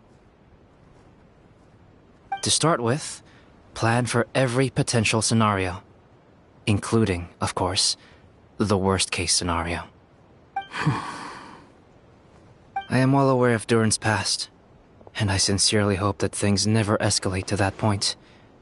Still, we need to be prepared for every possibility. If the prophecy is true, and Durin's heart will one day beat again, I'd like to hope that there's no evil dragon, if you understand what I mean. Kind of? But not really. And so, when the time comes, Mr. Hat Guy, Will you and Similanka's Durin be willing to lend us a hand in our hour of need? Huh? What's this got to do with me? You saved the Durin of this world. I don't see that as a mere coincidence. If there is any meaning to be read into the actions of the three goddesses, beyond fairy tale whimsy alone, I can only boldly speculate that the fate of this reflected world may have a reciprocal effect upon our own world. If Durin of Dragonspine will soon come back to life, we will need many Durin's help, as well as yours, given that your fates are now intertwined. Well, that's a nuisance. To be sure, it certainly won't be easy. Albedo! There's a flying paper ship over there! Can we go see it together, please? Sure. 2 seconds, I'll be right with you. Please give my suggestion some thought, Mr. Hat Guy.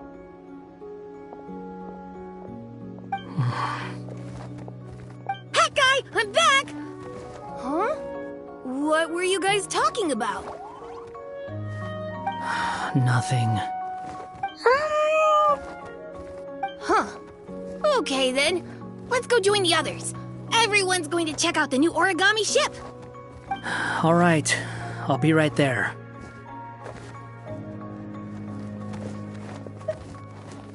Why would I be? Do I strike you as someone who cares about other people's issues?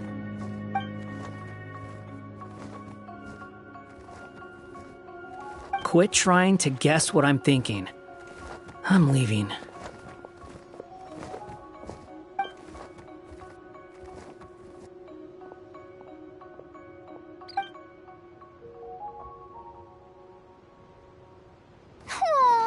What a lovely little boat!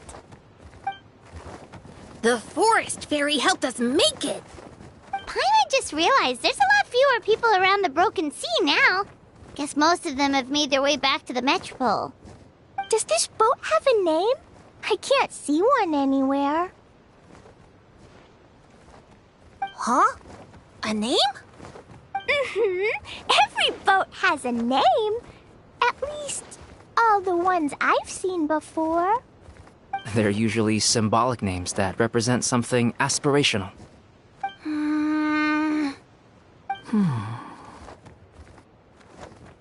Let's go with the Durin. Huh? You want to name it after me? Oh, you mean to wish Mini Durin a safe voyage as he sails into a new chapter of his life beyond this world? Your princessin approves. Let this vessel bear the name of the most esteemed dragon of the night. The Durin. Let's call it that then. Thank you, Hat Guy. Also, can I ask you a favor? Go on. Remember how Mom's friend said I should be able to leave this world? Well, I want to pay a visit to your world. Just a quick trip, can we? Huh? Is that a no? Paimon thinks that's a great idea. If the people of Simulanka are allowed to go to Teyvat, then what's the problem with taking Mini Durin there for a visit? I'm assuming I'll have to be your bodyguard while we're there. I can protect myself. And I'll do what you say. I won't fly off on my own, I promise. Please, can I go? It'll be up to you to stick close. If you disappear on me, don't expect me to come looking. Got it! I'll stick close! Why don't you take the Durin? Now you've given it a name, it'll be a maiden voyage for the boat and a brand new journey for you. Are you leaving, Mini Durin? Okay. Well, make sure you come visit me in Mondstadt so we can play together again. Klee will draw you a map to show you the way. Though our time together has been as fleeting as a ray of light in the depths of the long night, the Imanakreich will welcome you with the grandest of music ceremonies on the occasion of our next reunion. As surely as the stars in the sky watch over us, We shall meet again. What Mein Fräulein means is that you're always welcome to visit her at home as well. Cool! Ah, I have so many new friends now! I'm so happy! Are you done yet? If you want to leave, then get over here. Thank you, everyone! Thank you so much! The blessings you gave me are more precious than any treasure, and more beautiful than any fairy tale! Next time, it will be my turn to make your wishes come true!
Behold!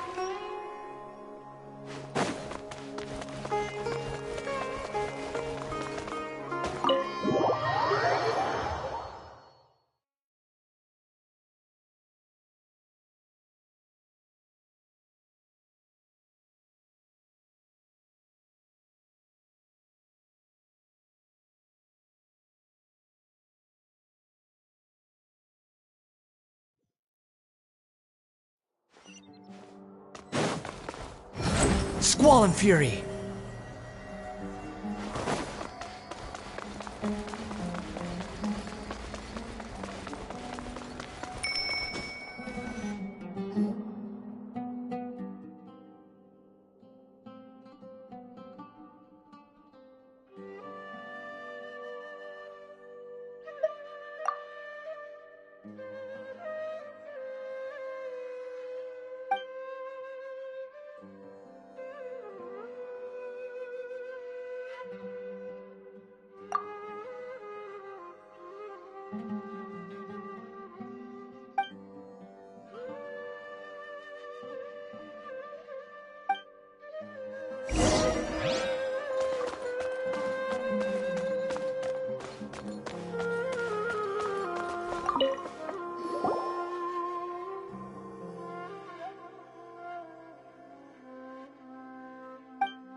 Too slow.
Behold!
Squall and Fury.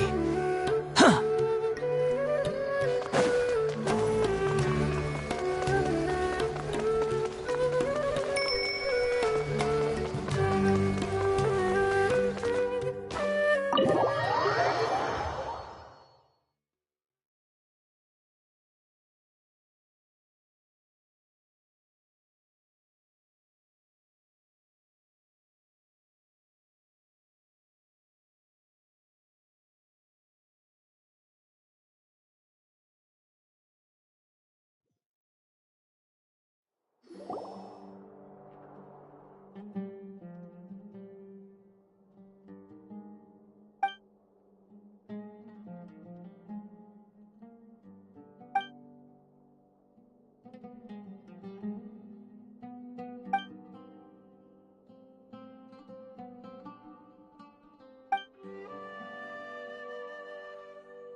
Behold!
So, are you all set? Ready to start investigating? Great! Then let's go!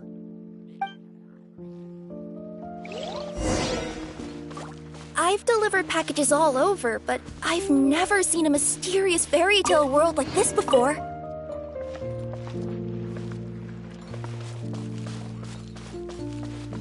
Looks like nobody has gotten around to repairing this house yet. Ugh, even I wouldn't dare to sleep in there. It might suddenly collapse in on you. You want to check out the area over there? Okay, I'll wait here for you.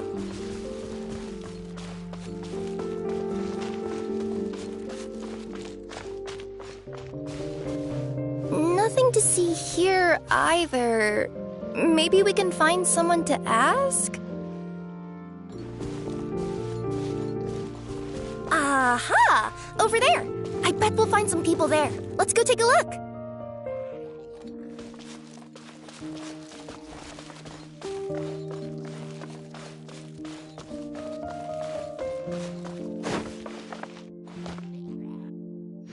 Uh-huh.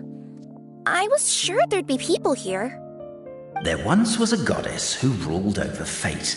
Before she died, she left 3 riddles for the kingdom she had created. What? Who said that? Long story short, on this day, a sentient feline, an outlander, and a diminutive pixie arrived on the scene. They saw a narrow path off to the side. Okay, but which side? Yeah, if you gave ambiguous instructions like that to a Comania Express courier, they'd give you the parcel right back and tell you to write the delivery address more clearly. Despite how obvious the answer was, the perplexed pixie and the flummoxed feline struggled to work it out.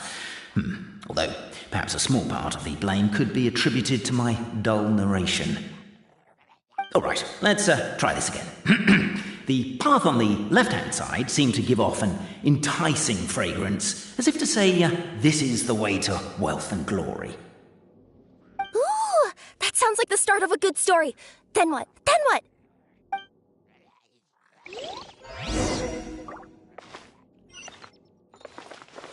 At the end of the path, the motley crew would soon spot a secret stone room. A prophecy had once foretold of a marquis who shall one day venture inside, and thus it is named the future Marquis's Abode to Be. You like it? The future Marquis's Abode to Be? Got a nice ring to it, doesn't it? That... Are you sure you don't want to hear the rest? I'll keep this brief. Firstly, the place ahead of you is a secret room whose purpose, per the legends, is to await the arrival of a certain marquis. For that reason, it's called the future Marquis's Abode to Be. Secondly, when you get inside, don't sit on the chair in the centre, or bad things will happen. There, that's all. Off you go.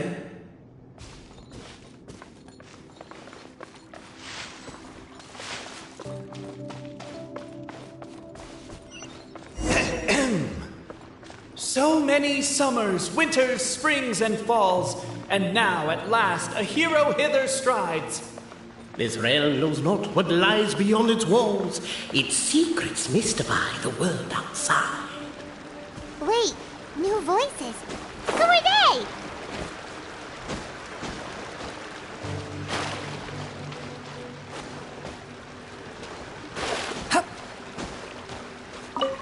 As golden sunlight fills the firmament, the tabletop engrosses your attent. Perchance peruse these pages think. Captivated by the epic poetry and enthralled by the outstanding storytelling, the Outlanders knew what their next objective was. Why isn't he reading the files on the desk? Hey, Boberano, maybe quit showing off and try using words he'll actually understand. I can either rhyme like a bard, or I can curse like a sailor. And right now, Cafe, you are seriously tempting me towards the latter. Namely, to remove the clockwork key from the raised platform up ahead. Cafe, I just realized you said we all had to speak like bards, but every time you open up your mouth, I don't hear any rhymes. Perhaps the Outlanders are worried that something drastic will happen the moment they remove it. Maybe that's why they're investigating the area thoroughly first. Can't fault them for that. I'm wondering if we can take advantage of this downtime to discuss whether we really need to keep this up. Oh, if you guys don't want to put on a voice and speak in verse, be my guest. Just don't blame me for your own poetic incompetence. Yeah, I noticed that too. It's one standard for us and another for you. That's not fair, Cape.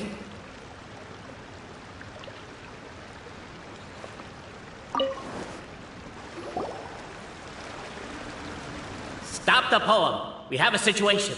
Something's up with this person. Traveler? Are you alright?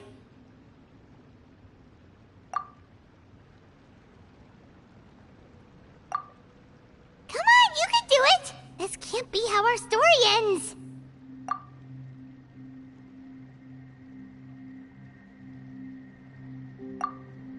Can I give you a hand or a tail, even?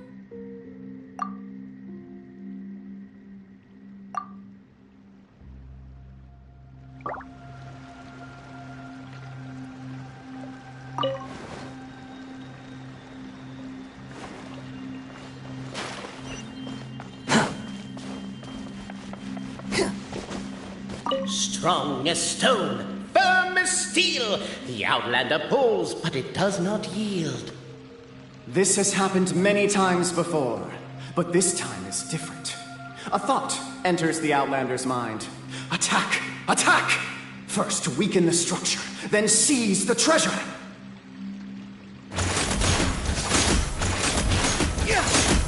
The attack now over! Only one final step remains. Now it is the time to seize the key. Yes! Finally! Come on, move your butts! And your lights, assuming they're still in working order. It's showtime! No hard feelings about your lack of poetic contributions?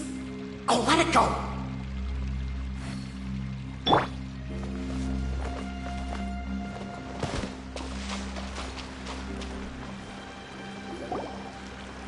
Ah! Welcome, esteemed and noble Outlander. Allow us to introduce ourselves. We represent the 3 great clans of this realm, having been selected as its authorized historical supervisors. Our purpose being to await the arrival of one such as yourselves, who shall remove the clockwork key. My name is... You're Cape, he's Albizzi, and that's Bobarano, right? You've done so much talking that we can already tell you apart by your voices. Aren't we missing someone, though? The guy who led us here to begin with? Who? And thus was born the long-awaited fellowship, destined to uncover the truth of the past. Allow me to quote, if I may, in the history of Constellation Metropole, a new page has begun. Him. Well, there's no fourth person, so which of you is the ventriloquist? Come on, out with it. We've never heard that voice before, but he sounds like he'd be good at reading bedtime stories to children. Well, whoever it is, I don't know and I don't care. Forget about him. We have far more important things to focus on. Like, where our journey goes from here. That key you hold is the pivot point about which the past and present of the Metropole revolve. However, between our 3 clans, there is some dispute over the historical record. Each clan has its own version of history, detailing the clan's origins and the tale of the dragon of old, and unfortunately, we don't know which one is the truth. Dragon? You mean the one that's been acting up recently? Oh, no, not that one, you adorable little pixie. When I say dragon of old... He means a dragon that would be really, really old if it was still with us today, but it was defeated in ancient times. The new one has nothing to do with our clan history. Was that supposed to be a joke? Anyway, so you've been waiting for someone to remove the key so you can finally explore the truth of the past? Not just explore it, but argue incessantly about it. Honestly, I don't care that much. Cape's the one who's always bothering us about it. What we need to figure out is who resolved the dragon crisis. We have to know that before we can decide which is the supreme clan. The moment you removed the key from where it was lodged, you became the honorary Marquis. We humbly beseech you, noble outlander. Noble traveler Marquis, we ask you to help us. You and your talking Puss in Boots and the pale floating pixie. Puss in Boots? Are you serious? It's better than demon feline, but still. Embrace it, my friend, embrace it. Most cats don't wear boots or speak, do they? I'm not even a cat, I'm a nekomata. Now that you know the word, I expect you to use it. Please allow me to lead you all to a sacred memorial site. It will be much easier to explain what needs to be done once we are there.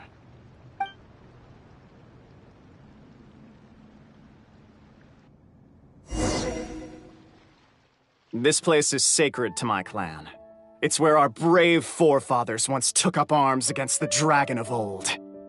After a bitter battle that dragged on for many days and nights, finally, our forefathers fought the dragon into submission, and it fled. They took turns, though. Some forefathers worked the day shift, while others worked the night shift. So they say. It's just a legend, though. Wait a second? Did I just hear you admit that your clan's history is just a legend? History, legend, who cares? My clan was definitely courageous, that's the point. That's the truth. And isn't the truth what we've all been arguing about non-stop for all these years? Capet's words gave the traveler food for thought. Could it be that the truth in a fictional world is equivalent to fiction in the real world? But that would have to wait. Apparently, Capet was not alone in his pilgrimage to this sacred site. Unwanted company had arrived. The traveler and the talking cat, Nekomata, decided to teach them some manners.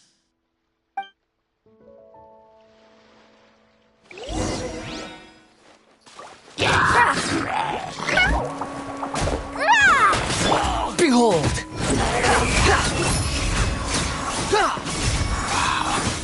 A true display of heroism and valor. It was as if the spirits of my ancestors were fighting through you. Here's a thought. Could be wrong, but maybe the Traveler Marquis is a lot more powerful than your ancestors. Well, technically, by saying that, aren't you implicitly acknowledging that my clan's history is, in fact, true?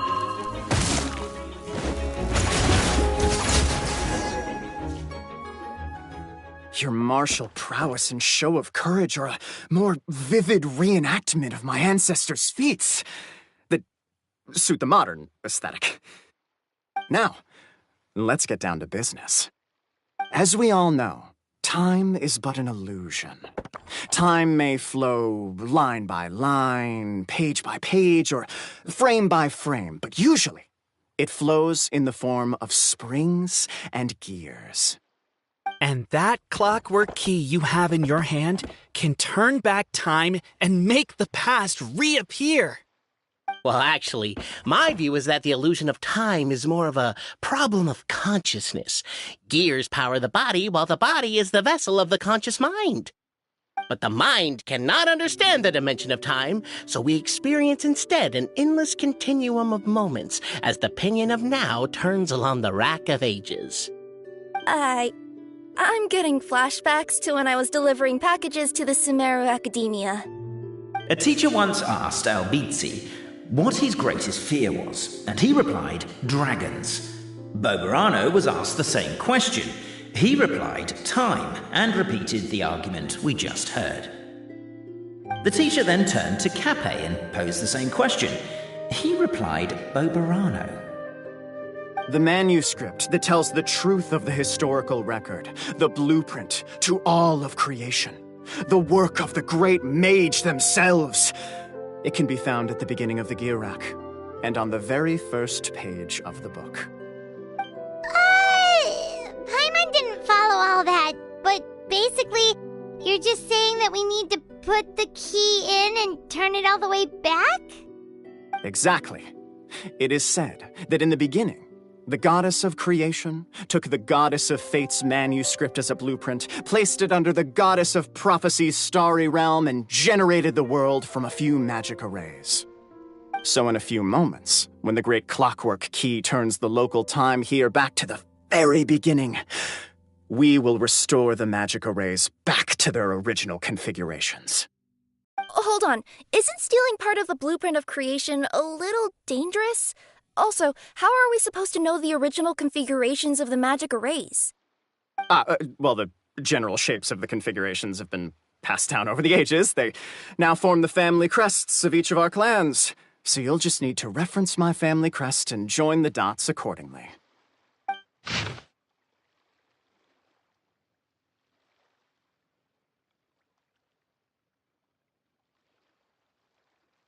To address your other concern, when the house has already been built, do you really think that taking away the construction crew and blueprint will cause it to collapse? The Traveller Marquis prepares to insert the great clockwork key into the nearby keyhole.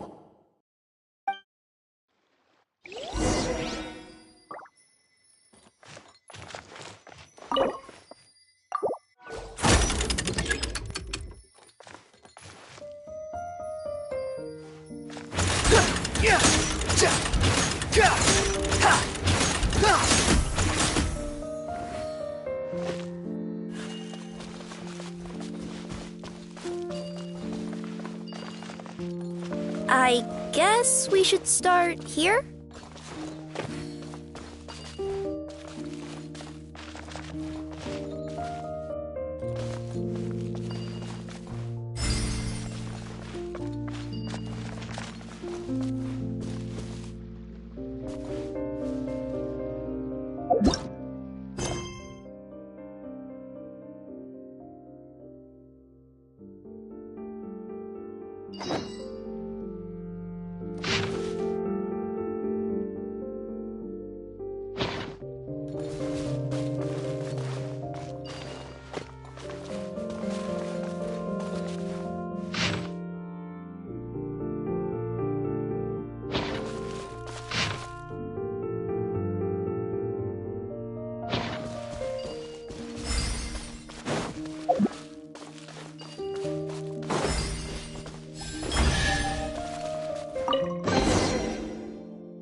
Behold, the sacred writings that record the truth of...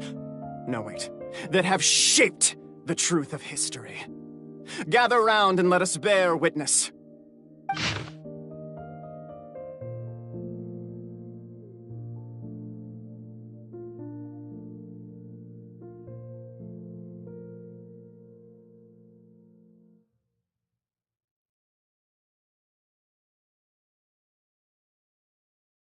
Feast your eyes, rejoice, and cheer, for this is the unquestionable truth.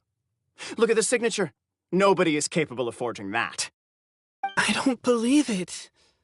So, all along, our histories have been false? Don't lose heart, Albizzi. It does not follow from his is true that ours are false. That might be the most bogus logic I've ever heard. But keep up the mental gymnastics, Boberano. I've been waiting for that look of jealousy on your face my whole life, and I'm gonna savor it. And yet, it seemed that this conundrum could indeed have more than one solution. Everyone agreed that there may be more than one truth. The party decided to visit the sacred sites of the other clans and see what their documents had to say. Isn't a narrator supposed to remain detached and objective? It feels like you're forcing a narrative agenda on us here. Well, whatever. I'm in a good mood. Let's do it.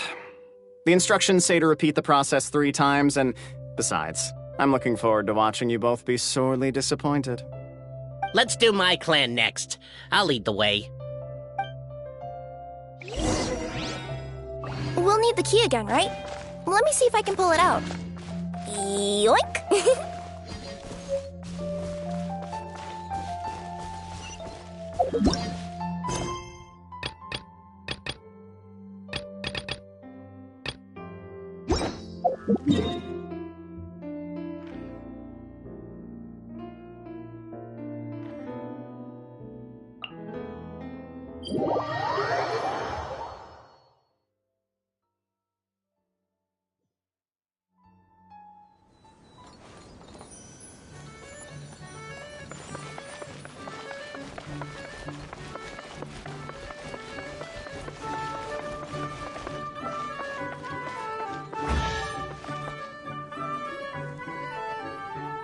the party finds no pedestal in which to place the great clockwork key, only a locked door. Where's your clan's pedestal? Oh, let me guess, you hid it away in advance to save yourself the embarrassment of having it exposed as a fake?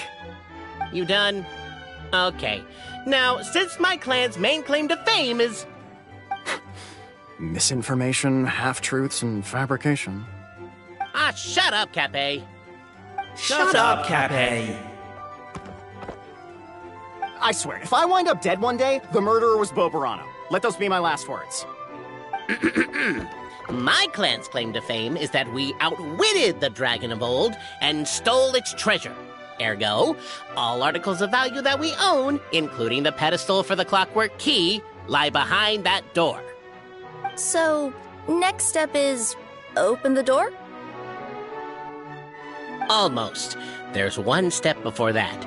The door is protected by a smart interrogation system. We have to answer its questions, and if we get them wrong, we will alert law enforcement. Jeez. Well, do you at least know the answers? The correction fluid of time has dyed white the pages of the Book of Wisdom.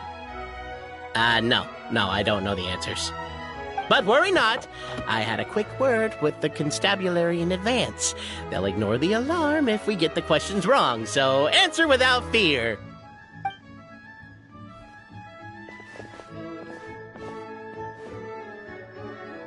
Question 1. Who is it?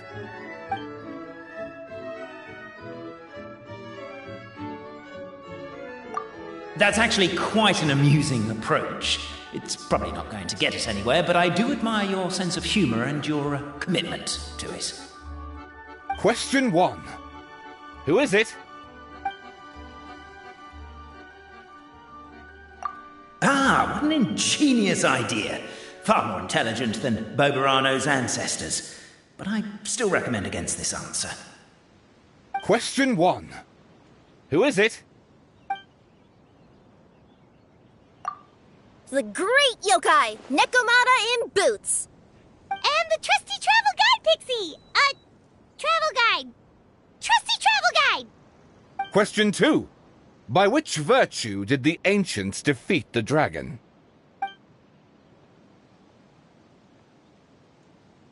Oh, no, don't say that. Even though the writings you saw do prove that bravery has its uses. You do realize we can hear everything you're saying, right? If you say it out loud, you'll only set those three off arguing again. Thinking it is fine, but please promise me you won't say it. Question 2. By which virtue did the ancients defeat the dragon? To be completely honest, hard work is a bit of an alien concept to us here in the Constellation Metropole. We have hardware and we have clockwork, but not hard work. Question 2. By which virtue did the ancients defeat the dragon? If this is the right answer, I swear I'll... Correct! What? A barefaced lie. So low. Question 3. Which is more real? The fiction of the outside world, or the truth of this world?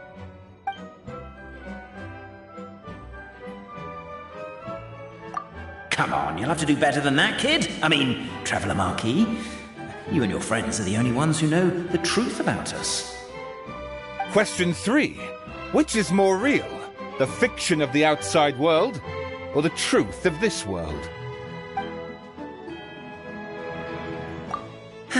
Please try to avoid being unnecessarily cruel in your response.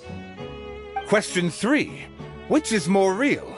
The fiction of the outside world, or the truth of this world? Hear, hear! Who can be sure that the outside world isn't just a dream, and that when the dreamer wakes up, they won't just find themselves inside a novel? There is no way to know, therefore both are equally real. All correct. You may have the key pedestal.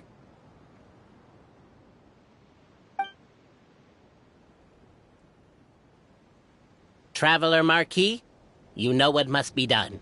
Please insert the great clockwork key. Oh, and this is my family crest.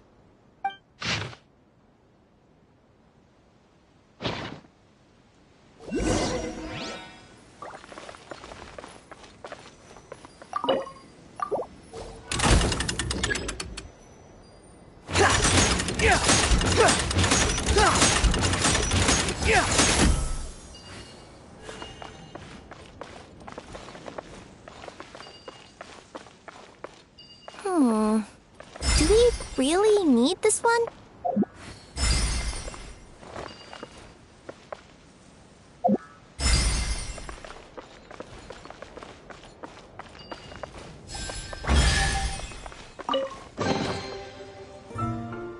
Now, let me see what elaborate fiction the Clan of Wisdom was able to conjure up. If anyone's listening, I would like to submit these as my last words. I surrender. I'm the one who murdered Cappe.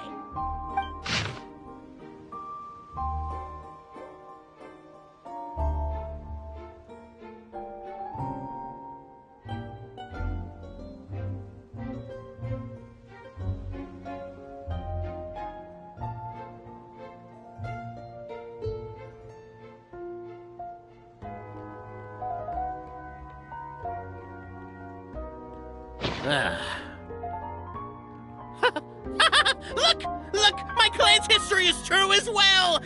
There's that same unforgeable signature again, right here! What? Oh, does this mean that my clan is the only odd one out? Given that my clan's wisdom is such a subject of ridicule in your eyes, I will now appeal to my own personal intelligence, which I believe far surpasses that of my clan at large, and make a prediction. It seems likely that the claims made by each of our clans regarding their history and virtue are all true. Oberano? How can that be? Oh, I get what's going on. Once, when I was drinking with Gujiyai, she bet me a round of dried fish that I couldn't guess which cup the umeboshi was under. Whichever one I guessed, I was always wrong, and Gujiyai would lift a different cup to reveal the umeboshi. But then, I learned later from one of the shrine maidens, Miyuki, that all of the cups had an umeboshi under them.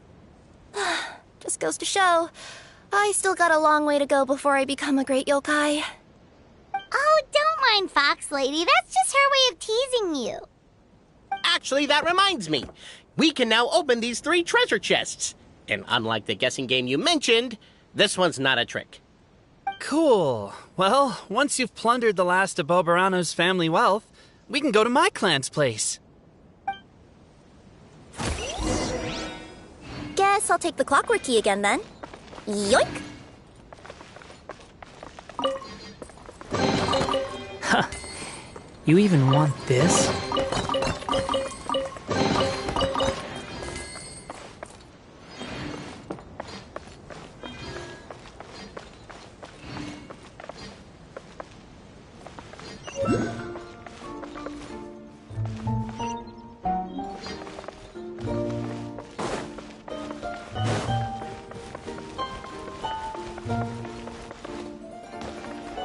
Squall and Fury.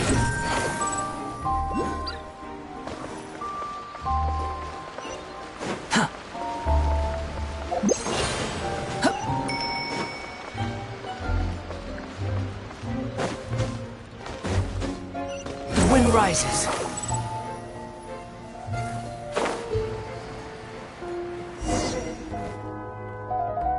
The cohort of truth-seekers followed Albizzi to his clan's sacred site.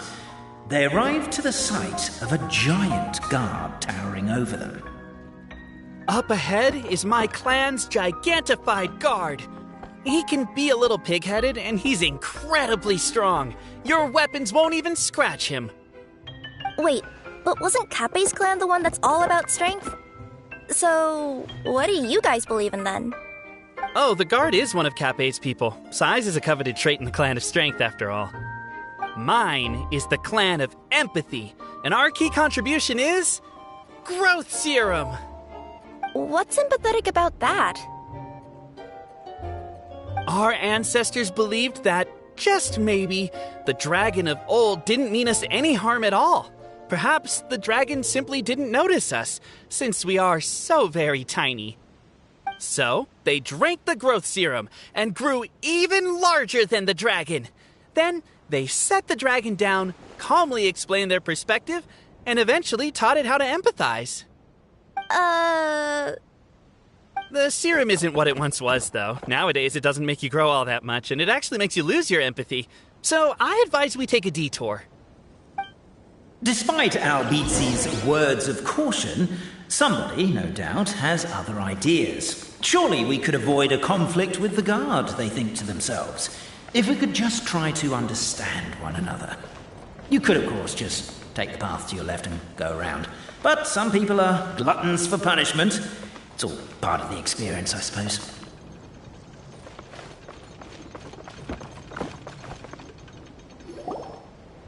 Everyone, I have returned. I come with the long-awaited Marquis and their followers to search for the lost origins of our clan. Well, we weren't told anything about that this morning. Get out of here. Leave us alone.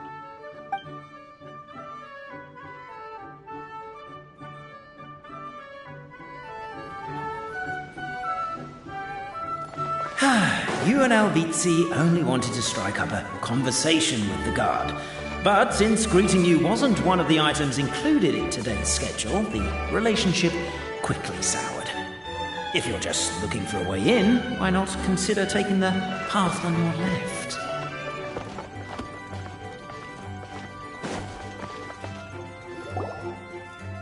Everyone, I have returned. I come with the... Well, we weren't told anything about that this morning.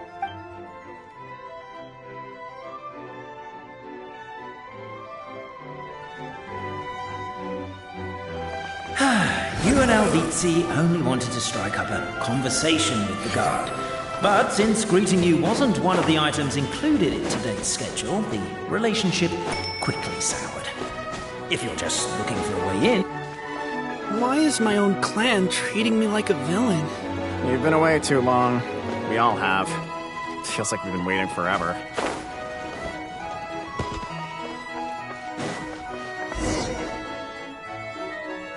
We should be getting close. Why is this place so full of junk? Are you the kind of people who never throw away the box when you buy something because you're worried you won't be able to return it without the original packaging? We'll never find the Oracle Pillars in all this mess. Never mind that. We have a more pressing issue. It seems there's a slight problem with my clan's family crest. The Marquis may need to utilize their wisdom to solve the issue.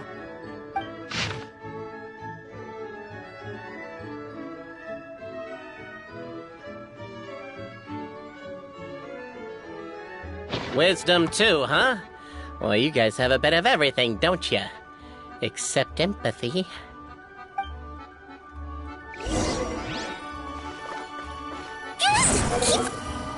Over here! I found it!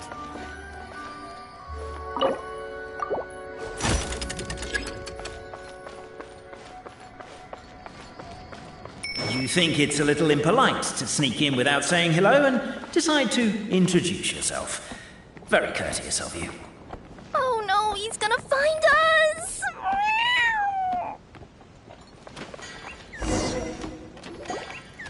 Thank you for being honest and surrendering willingly. Now we will politely escort you out of the restricted area.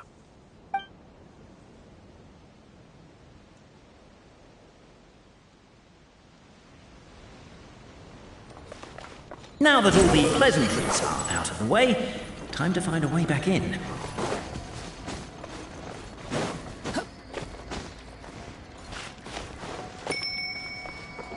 Squall Fury!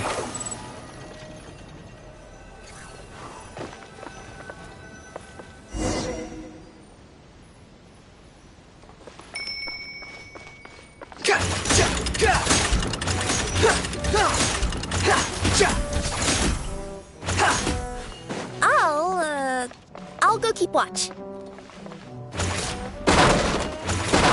Can't you destroy the boxes a little more quietly?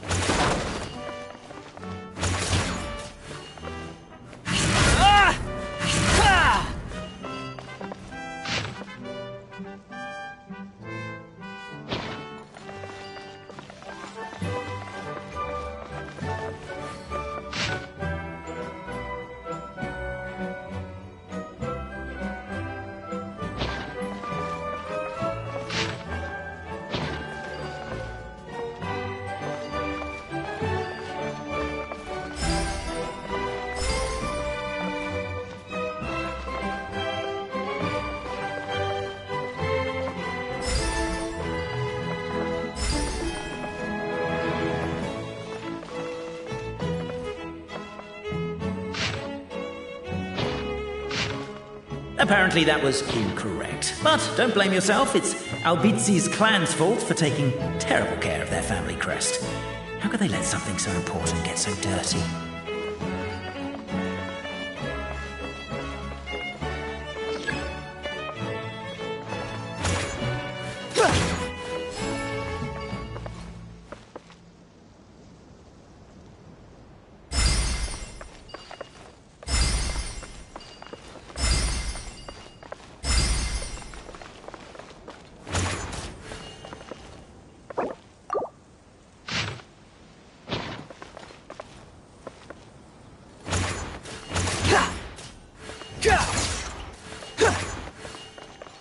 Apparently that was incorrect. But don't blame yourself, it's Albizi's clan's fault for taking terrible care of their family crest. How could they let something so important get so dirty?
Apparently that was incorrect. But don't blame yourself, it's Albizi's clan's fault for taking terrible care of their family crest. How could they let something so important get so dirty?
This is the last one.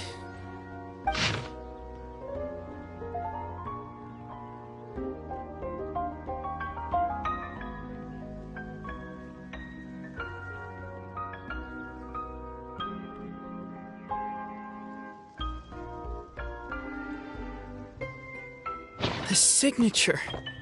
So it's true. Empathy is one of the founding virtues of Constellation Metropole, too. Just as we suspected, all three are the truth. Okay. Well, this is a lot to process. I feel a little empty inside. Yes, we found the truth, but there's too much truth. I get you. It's like in Inazuma, when there were only 6 books in the Mirage Warrior series, it was really popular. But by the time book number 88 came out, nobody wanted to read it. They'd all lost interest. A brief moment of joy is drowned out by a growing feeling of melancholy. But perhaps there is a glimmer of hope to be found too? Anyone? Anyone? All right, I'll say it. How is it the case that these 3 versions of history can all be true at once? That's exactly what Paimon was wondering, but Boborano kind of already explained it away earlier. So Paimon was worried she'd look stupid for asking the question. It's not a stupid question at all, my dear little pixie. While I did postulate that different truths may coexist, there is an issue when it comes to these 3 truths in particular. The problem is, all 3 truths are the history of the exact same thing, namely the dragon and the Metropole's origins. Yet all 3 bear the signature, showing that they're genuine.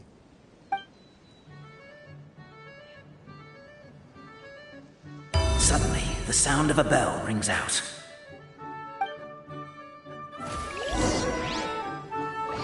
The bell! It rang once! What does that mean again? Ah, yes! Highest level of emergency! Everyone, to the main entrance! Stat! Bring all the glue traps and place them outside the gates! The whole city is on the lookout, and there's only one way out. It's the path right in front of you.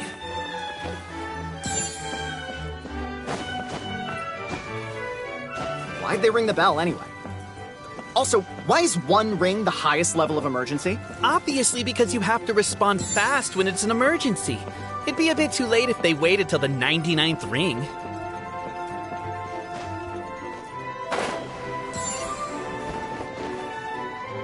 They're outside! After them!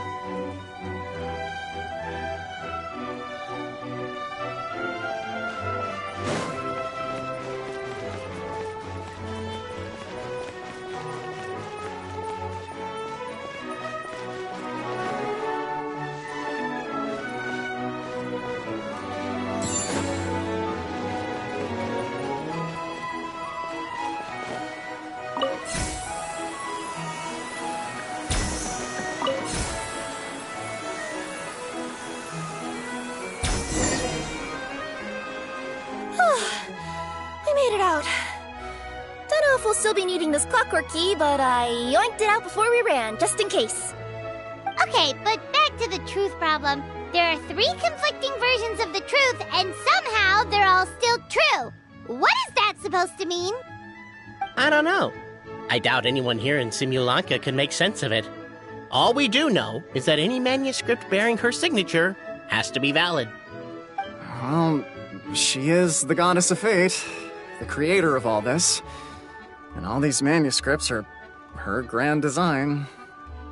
The reason we argued about who was right was that we didn't know enough about the truth of the past. But now we have the truth. So we just have to accept it. As surely as we will follow the clockwork path designed for us, so is this the course that history has taken.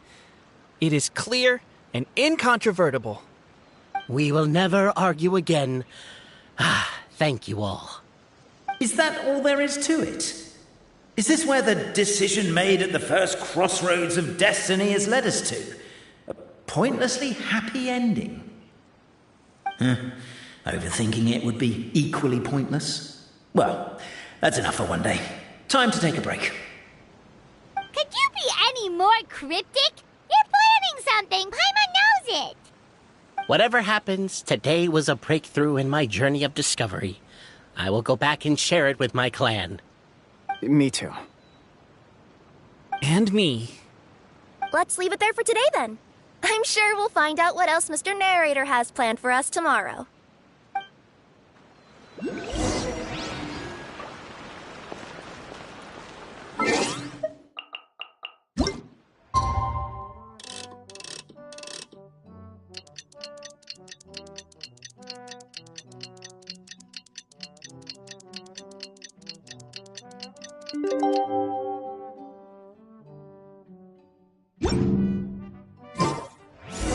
What a beautiful day, thought the traveller before he was overcome by a creeping sense of foreboding. The voice in his head grew louder. Must go to Pendulum Lane. Pendulum Lane is just up ahead. Something must have happened here after all. Everyone's crowded around.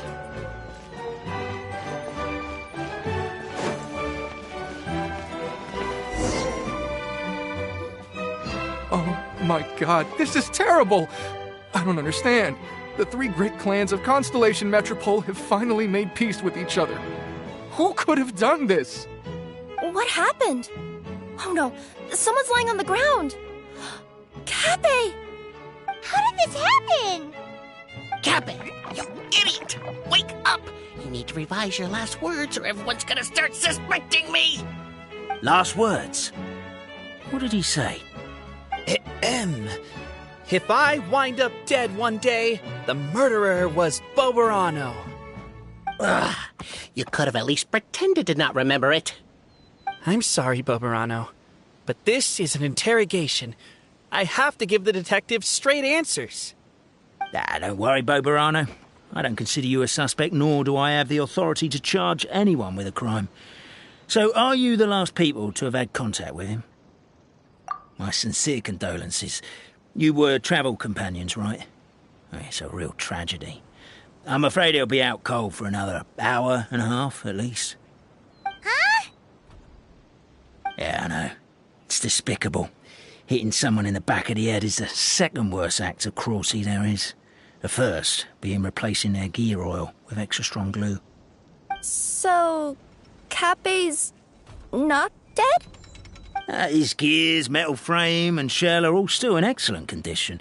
It's just his energy supply that's been all messed up. Wait. But surely you can't be suggesting that just because Cappe isn't broken, there's no need to go looking for the culprit. No! There's a need! Huge need! Unfortunately, this is rapidly turning into a cold case. There's no evidence and no witnesses. Unless there's an official clockwork pedestal, the goddess of prophecy around here somewhere. Excuse me. Then suddenly the long-lost dragon of old flew across the sky. Where? I didn't see anything. Wait, why can't I move? Oh, my mistake. It was just a cloud. Or a bird. Or something. If only we could turn time backwards and replay the crime. Isn't that one of those, clockwork socket things right behind you? So it is. No wonder everyone here is suddenly struggling to move. Traveller, if you please, let's recreate the crime scene. The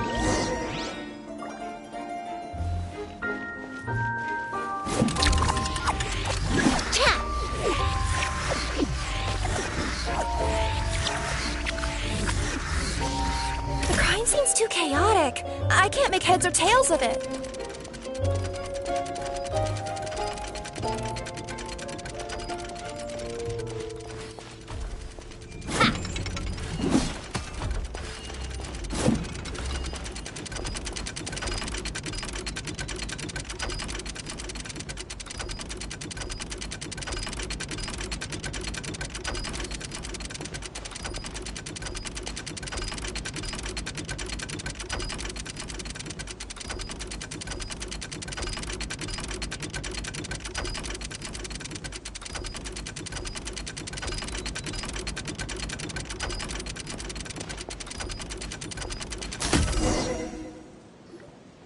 Well, that clears it up.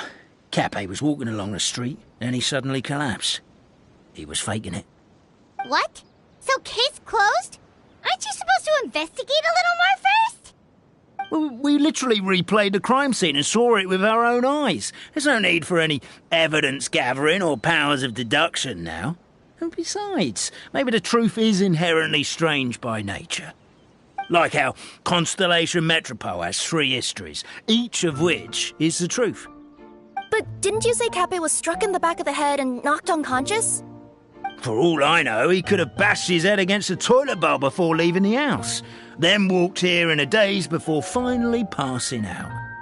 As for why he might have done that, my guess is...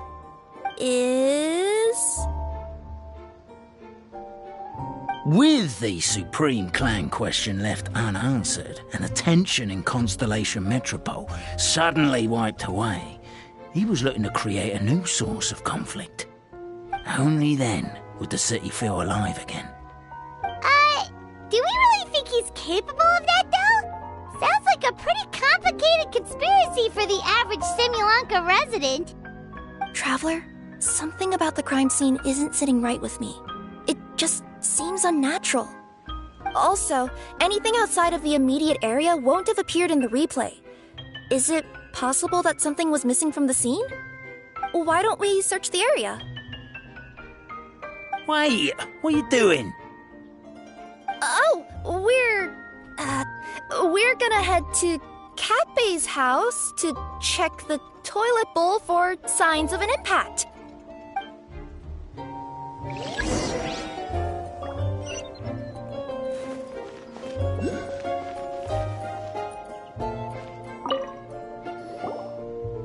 Hello there.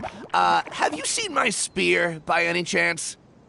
Someone was shouting about a dragon a minute ago, and I instinctively threw it into the sky. Yeah.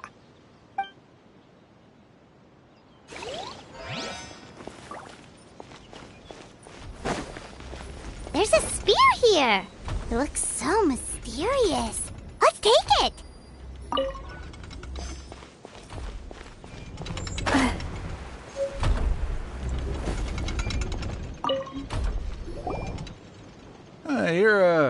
You're not from these parts, are you? Just visiting? Yep, that's right. Why? What's up? Ah, well, I was gonna offer you a great job in the Titanium mines. A safe and secure working environment. Doesn't sound very safe. At least not as safe as being a courier. To keep the Titanium ore intact, we use specially designed pickaxes that can't cut through it. Even if you struck a person with it, it wouldn't so much as leave a scratch. And in terms of labor intensity, the work has been rated as Class 2 physical labor by a reputable organization. Even cats can do it. I'm not...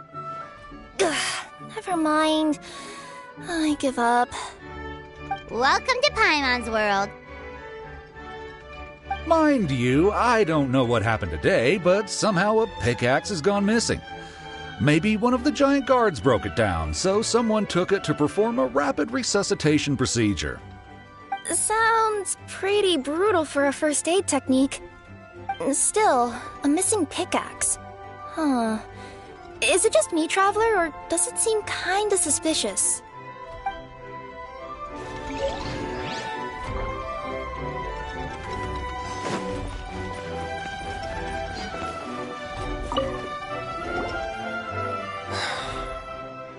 Come here. Whatever it is you were looking to buy, please do come back tomorrow. It's just, I have to close early today. A bottle of growth serum has gone missing. If someone's stolen it with the intention of harming others, the consequences could be disastrous. There's a whole investigation into it, so I gotta close the shop while I do an inventory count. If it turns out I'm wrong and I miscounted, I could be charged with filing a false report and disturbing the peace.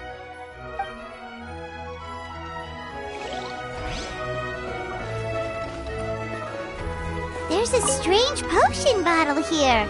Looks so weird. Let's take it.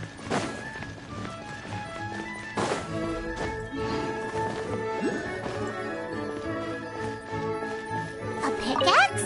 What is it doing all the way down here? There's gotta be a story behind it. Let's take it.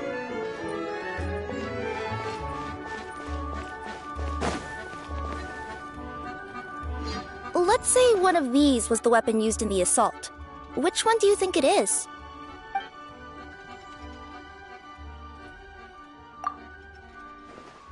the growth serum, Kappei would have been turned into a giant. Also, the bottle probably would have shattered when it hit him. We would have seen the debris on the ground. Let's say one of these was the weapon used in the assault. Which one do you think it is? If so, there's no way his head would still be in such good shape. He'd have a big dent in the back. And if the guard is to be believed, he had the spear in his possession right up until that guy shouted about the dragon. Let's say one of these was the weapon used in the assault. Which one do you think it is? If it was the pickaxe, Kappei sure is lucky it's not still lodged in his head. Actually, you're wrong there, Paimon. The foreman at the mine was just saying, this kind of pickaxe is designed not to damage titanium, so it couldn't cause any superficial damage to residents here. But you could probably knock someone out if you hit them hard enough, and it wouldn't leave a scratch. Let's take this back to the crime scene and replay it one more time. Ah, you're back. How was the toilet at Kappei's house? Toilet? What about it? Oh, yeah, forget that. What's this about? What are you trying to say? We thought the way Kappei fell looked odd, so we searched the area for suspicious items and found this. It could have been deliberately placed out of range of the crime scene so it wouldn't show up when we replayed it. Now we've retrieved it, we were gonna replay it again. You don't mind, do you? I just remembered I forgot to turn off the clockwork switch in my kitchen. Yeah, I think I'll just, Oh, no, you stay right there.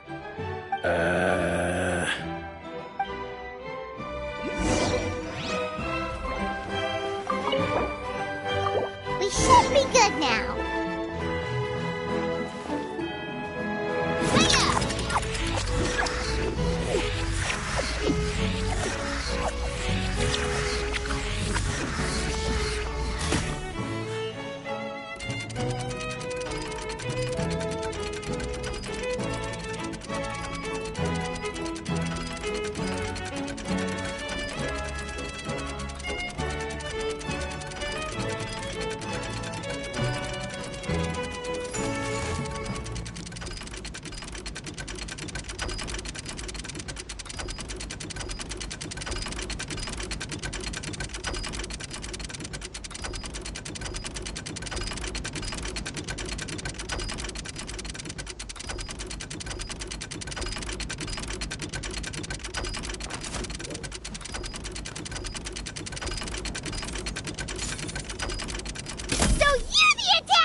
So, it was you!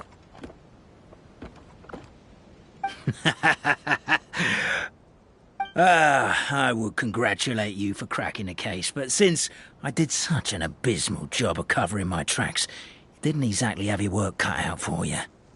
So, all I can say is... Catch me if you can!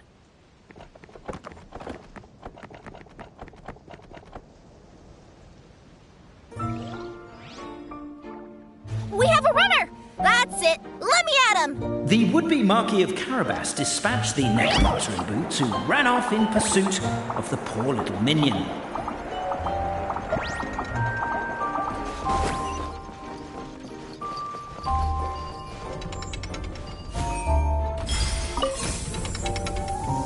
The minion's poor little lower back was protesting painfully against the intense physical activity. He decided to take the elevator, giving him a moment to catch his breath. Really? His lower back asked. But the minion had no other choice. He resolved to make the jump down. By this point, the necromancer in boots was gasping for air. The minion was huffing and puffing, even more loudly. But we'll ignore that. I'm not! Don't underestimate the gold-level courier of the Komania Express!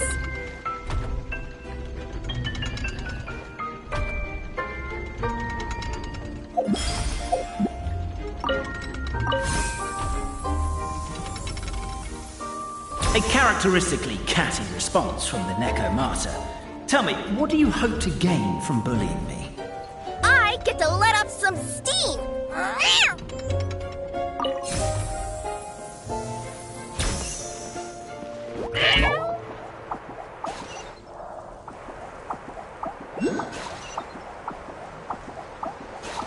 Ha-ha! You fell into my trap!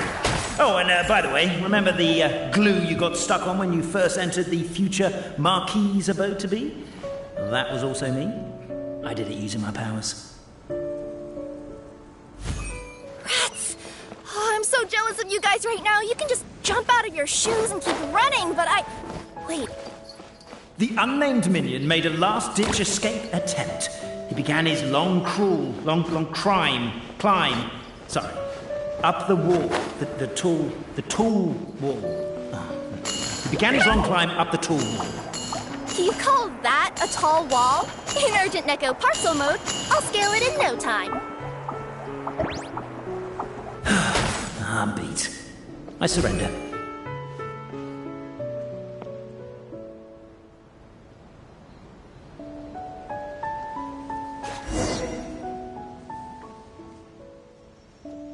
You've got nowhere left to run. All right. I confess. That was fast. Getting caught by you here was a backup plan. I don't know if what I've done will make things better or not. Time to come clean. I am the narrator, the one who's been guiding you all this time. You're overdoing it a little bit there. Anyway, I only did what I did because... Why are you suddenly spilling the beans? I poured my heart and soul into all this. I was worried you wouldn't ask. The truth is, I was one of the first conscious beings ever made by the goddess of creation, and I've known for a long time that this whole world is just a fairy tale written by the goddess of fate. I know they say that fairy tales are just made up for kids to read, but I refuse to believe that fairy tales are just fictional stories and nothing more. The reason why Constellation Metropole has 3 origin stories is that the Goddess of Fate wrote 3 drafts and couldn't decide which one she liked best. Then her cat trod all over them, and they all got crumpled together, so the 3 worlds just sort of folded into one. The Goddess of Fate was torn between them anyway, since she couldn't decide which ending was best for the dragon or the kids. So when she saw what the cat had done, she simply decided to go with all 3. Who'd have thought? But what does any of this have to do with what you did? You're not a fictional character, so you couldn't hope to understand my sorrow. Honestly, I don't think there's anyone in all of Simulanka who would understand. Every day that I experience, every interaction I have with another person, is it really all just a work of fiction? The only reason the 3 great clans wanted to find out the truth was for the pointless task of electing the supreme clan. I thought that once they'd learned the truth, it might make them curious enough to investigate further. But as it turned out, they just accepted it and carried on living the same old lives. I have to motivate them to keep looking for answers now that they think they've learned the truth. I have to make them uncomfortable with the superficial explanation that they took at face value. And I have to figure out, once and for all, while you real people from the outside world are still here, are we real? Oh. That's my full confession. Time for you to take me back. I'm guessing I'll probably be forced to make a public apology, then sentenced to half a day in solitary confinement. I definitely deserve half a day. Oh, also, pass this message on to Cape, Bobarano, and Albizzi, if you could. The Great Clockwork Key was originally put in place jointly by the ancestors of the 3 clans. If the 3 of them had any ability to cooperate whatsoever, they'd have been able to remove it by themselves. Over all these years, not once have they ever tried removing it together. Oh, my poor child. There's one thing you've been mistaken about this whole time. Ah! Whose voice is that? Detective? Was that you? Your voice acting's actually pretty good. The reason fairy tales are suitable for children is that they help them to understand the world. Fairy tales may be works of fiction, but at their heart lies an internal logic that is undoubtedly real-world truth in a condensed form. Perhaps they simplify good and evil, and perhaps they hide the darkness in metaphors. But let there be no doubt.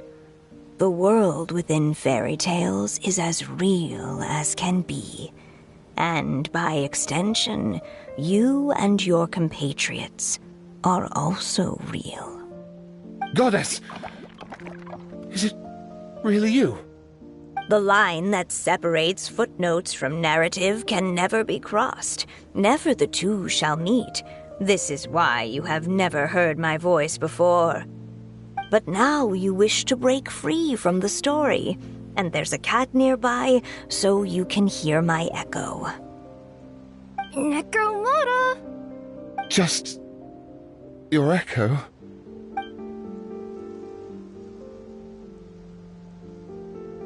Oh, poor detective. So, we are a part of the real world too.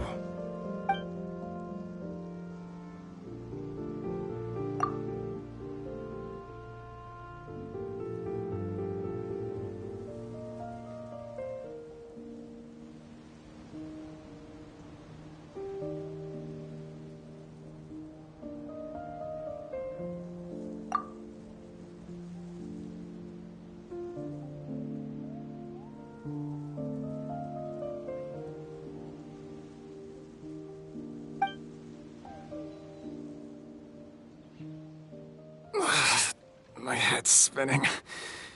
Albizzi just gave me a quick rundown of the situation. So you caught the detective? Sorta. We chased him until he surrendered. Oh, and he asked us to pass on a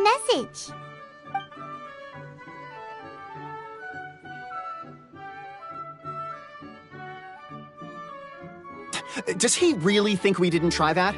'Cause we did, after 6 months in that place.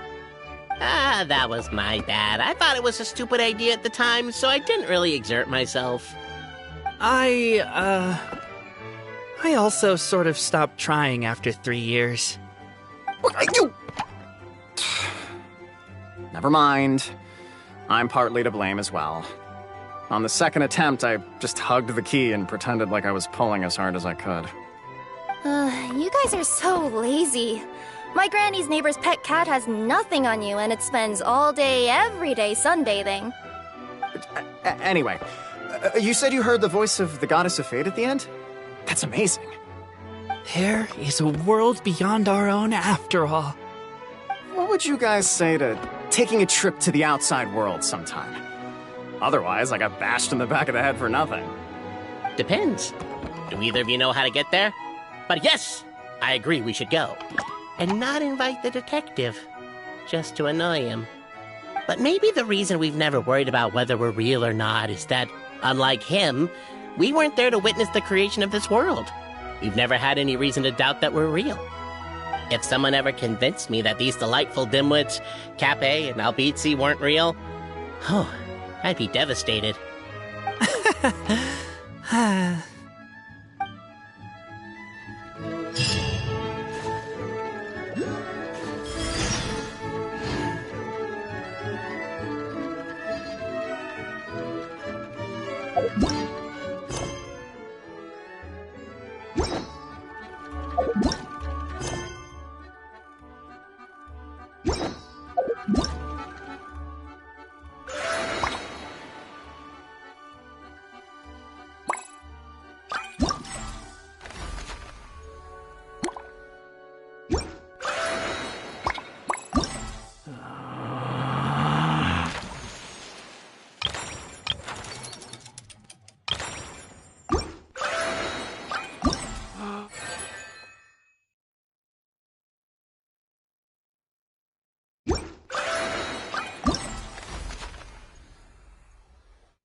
hole!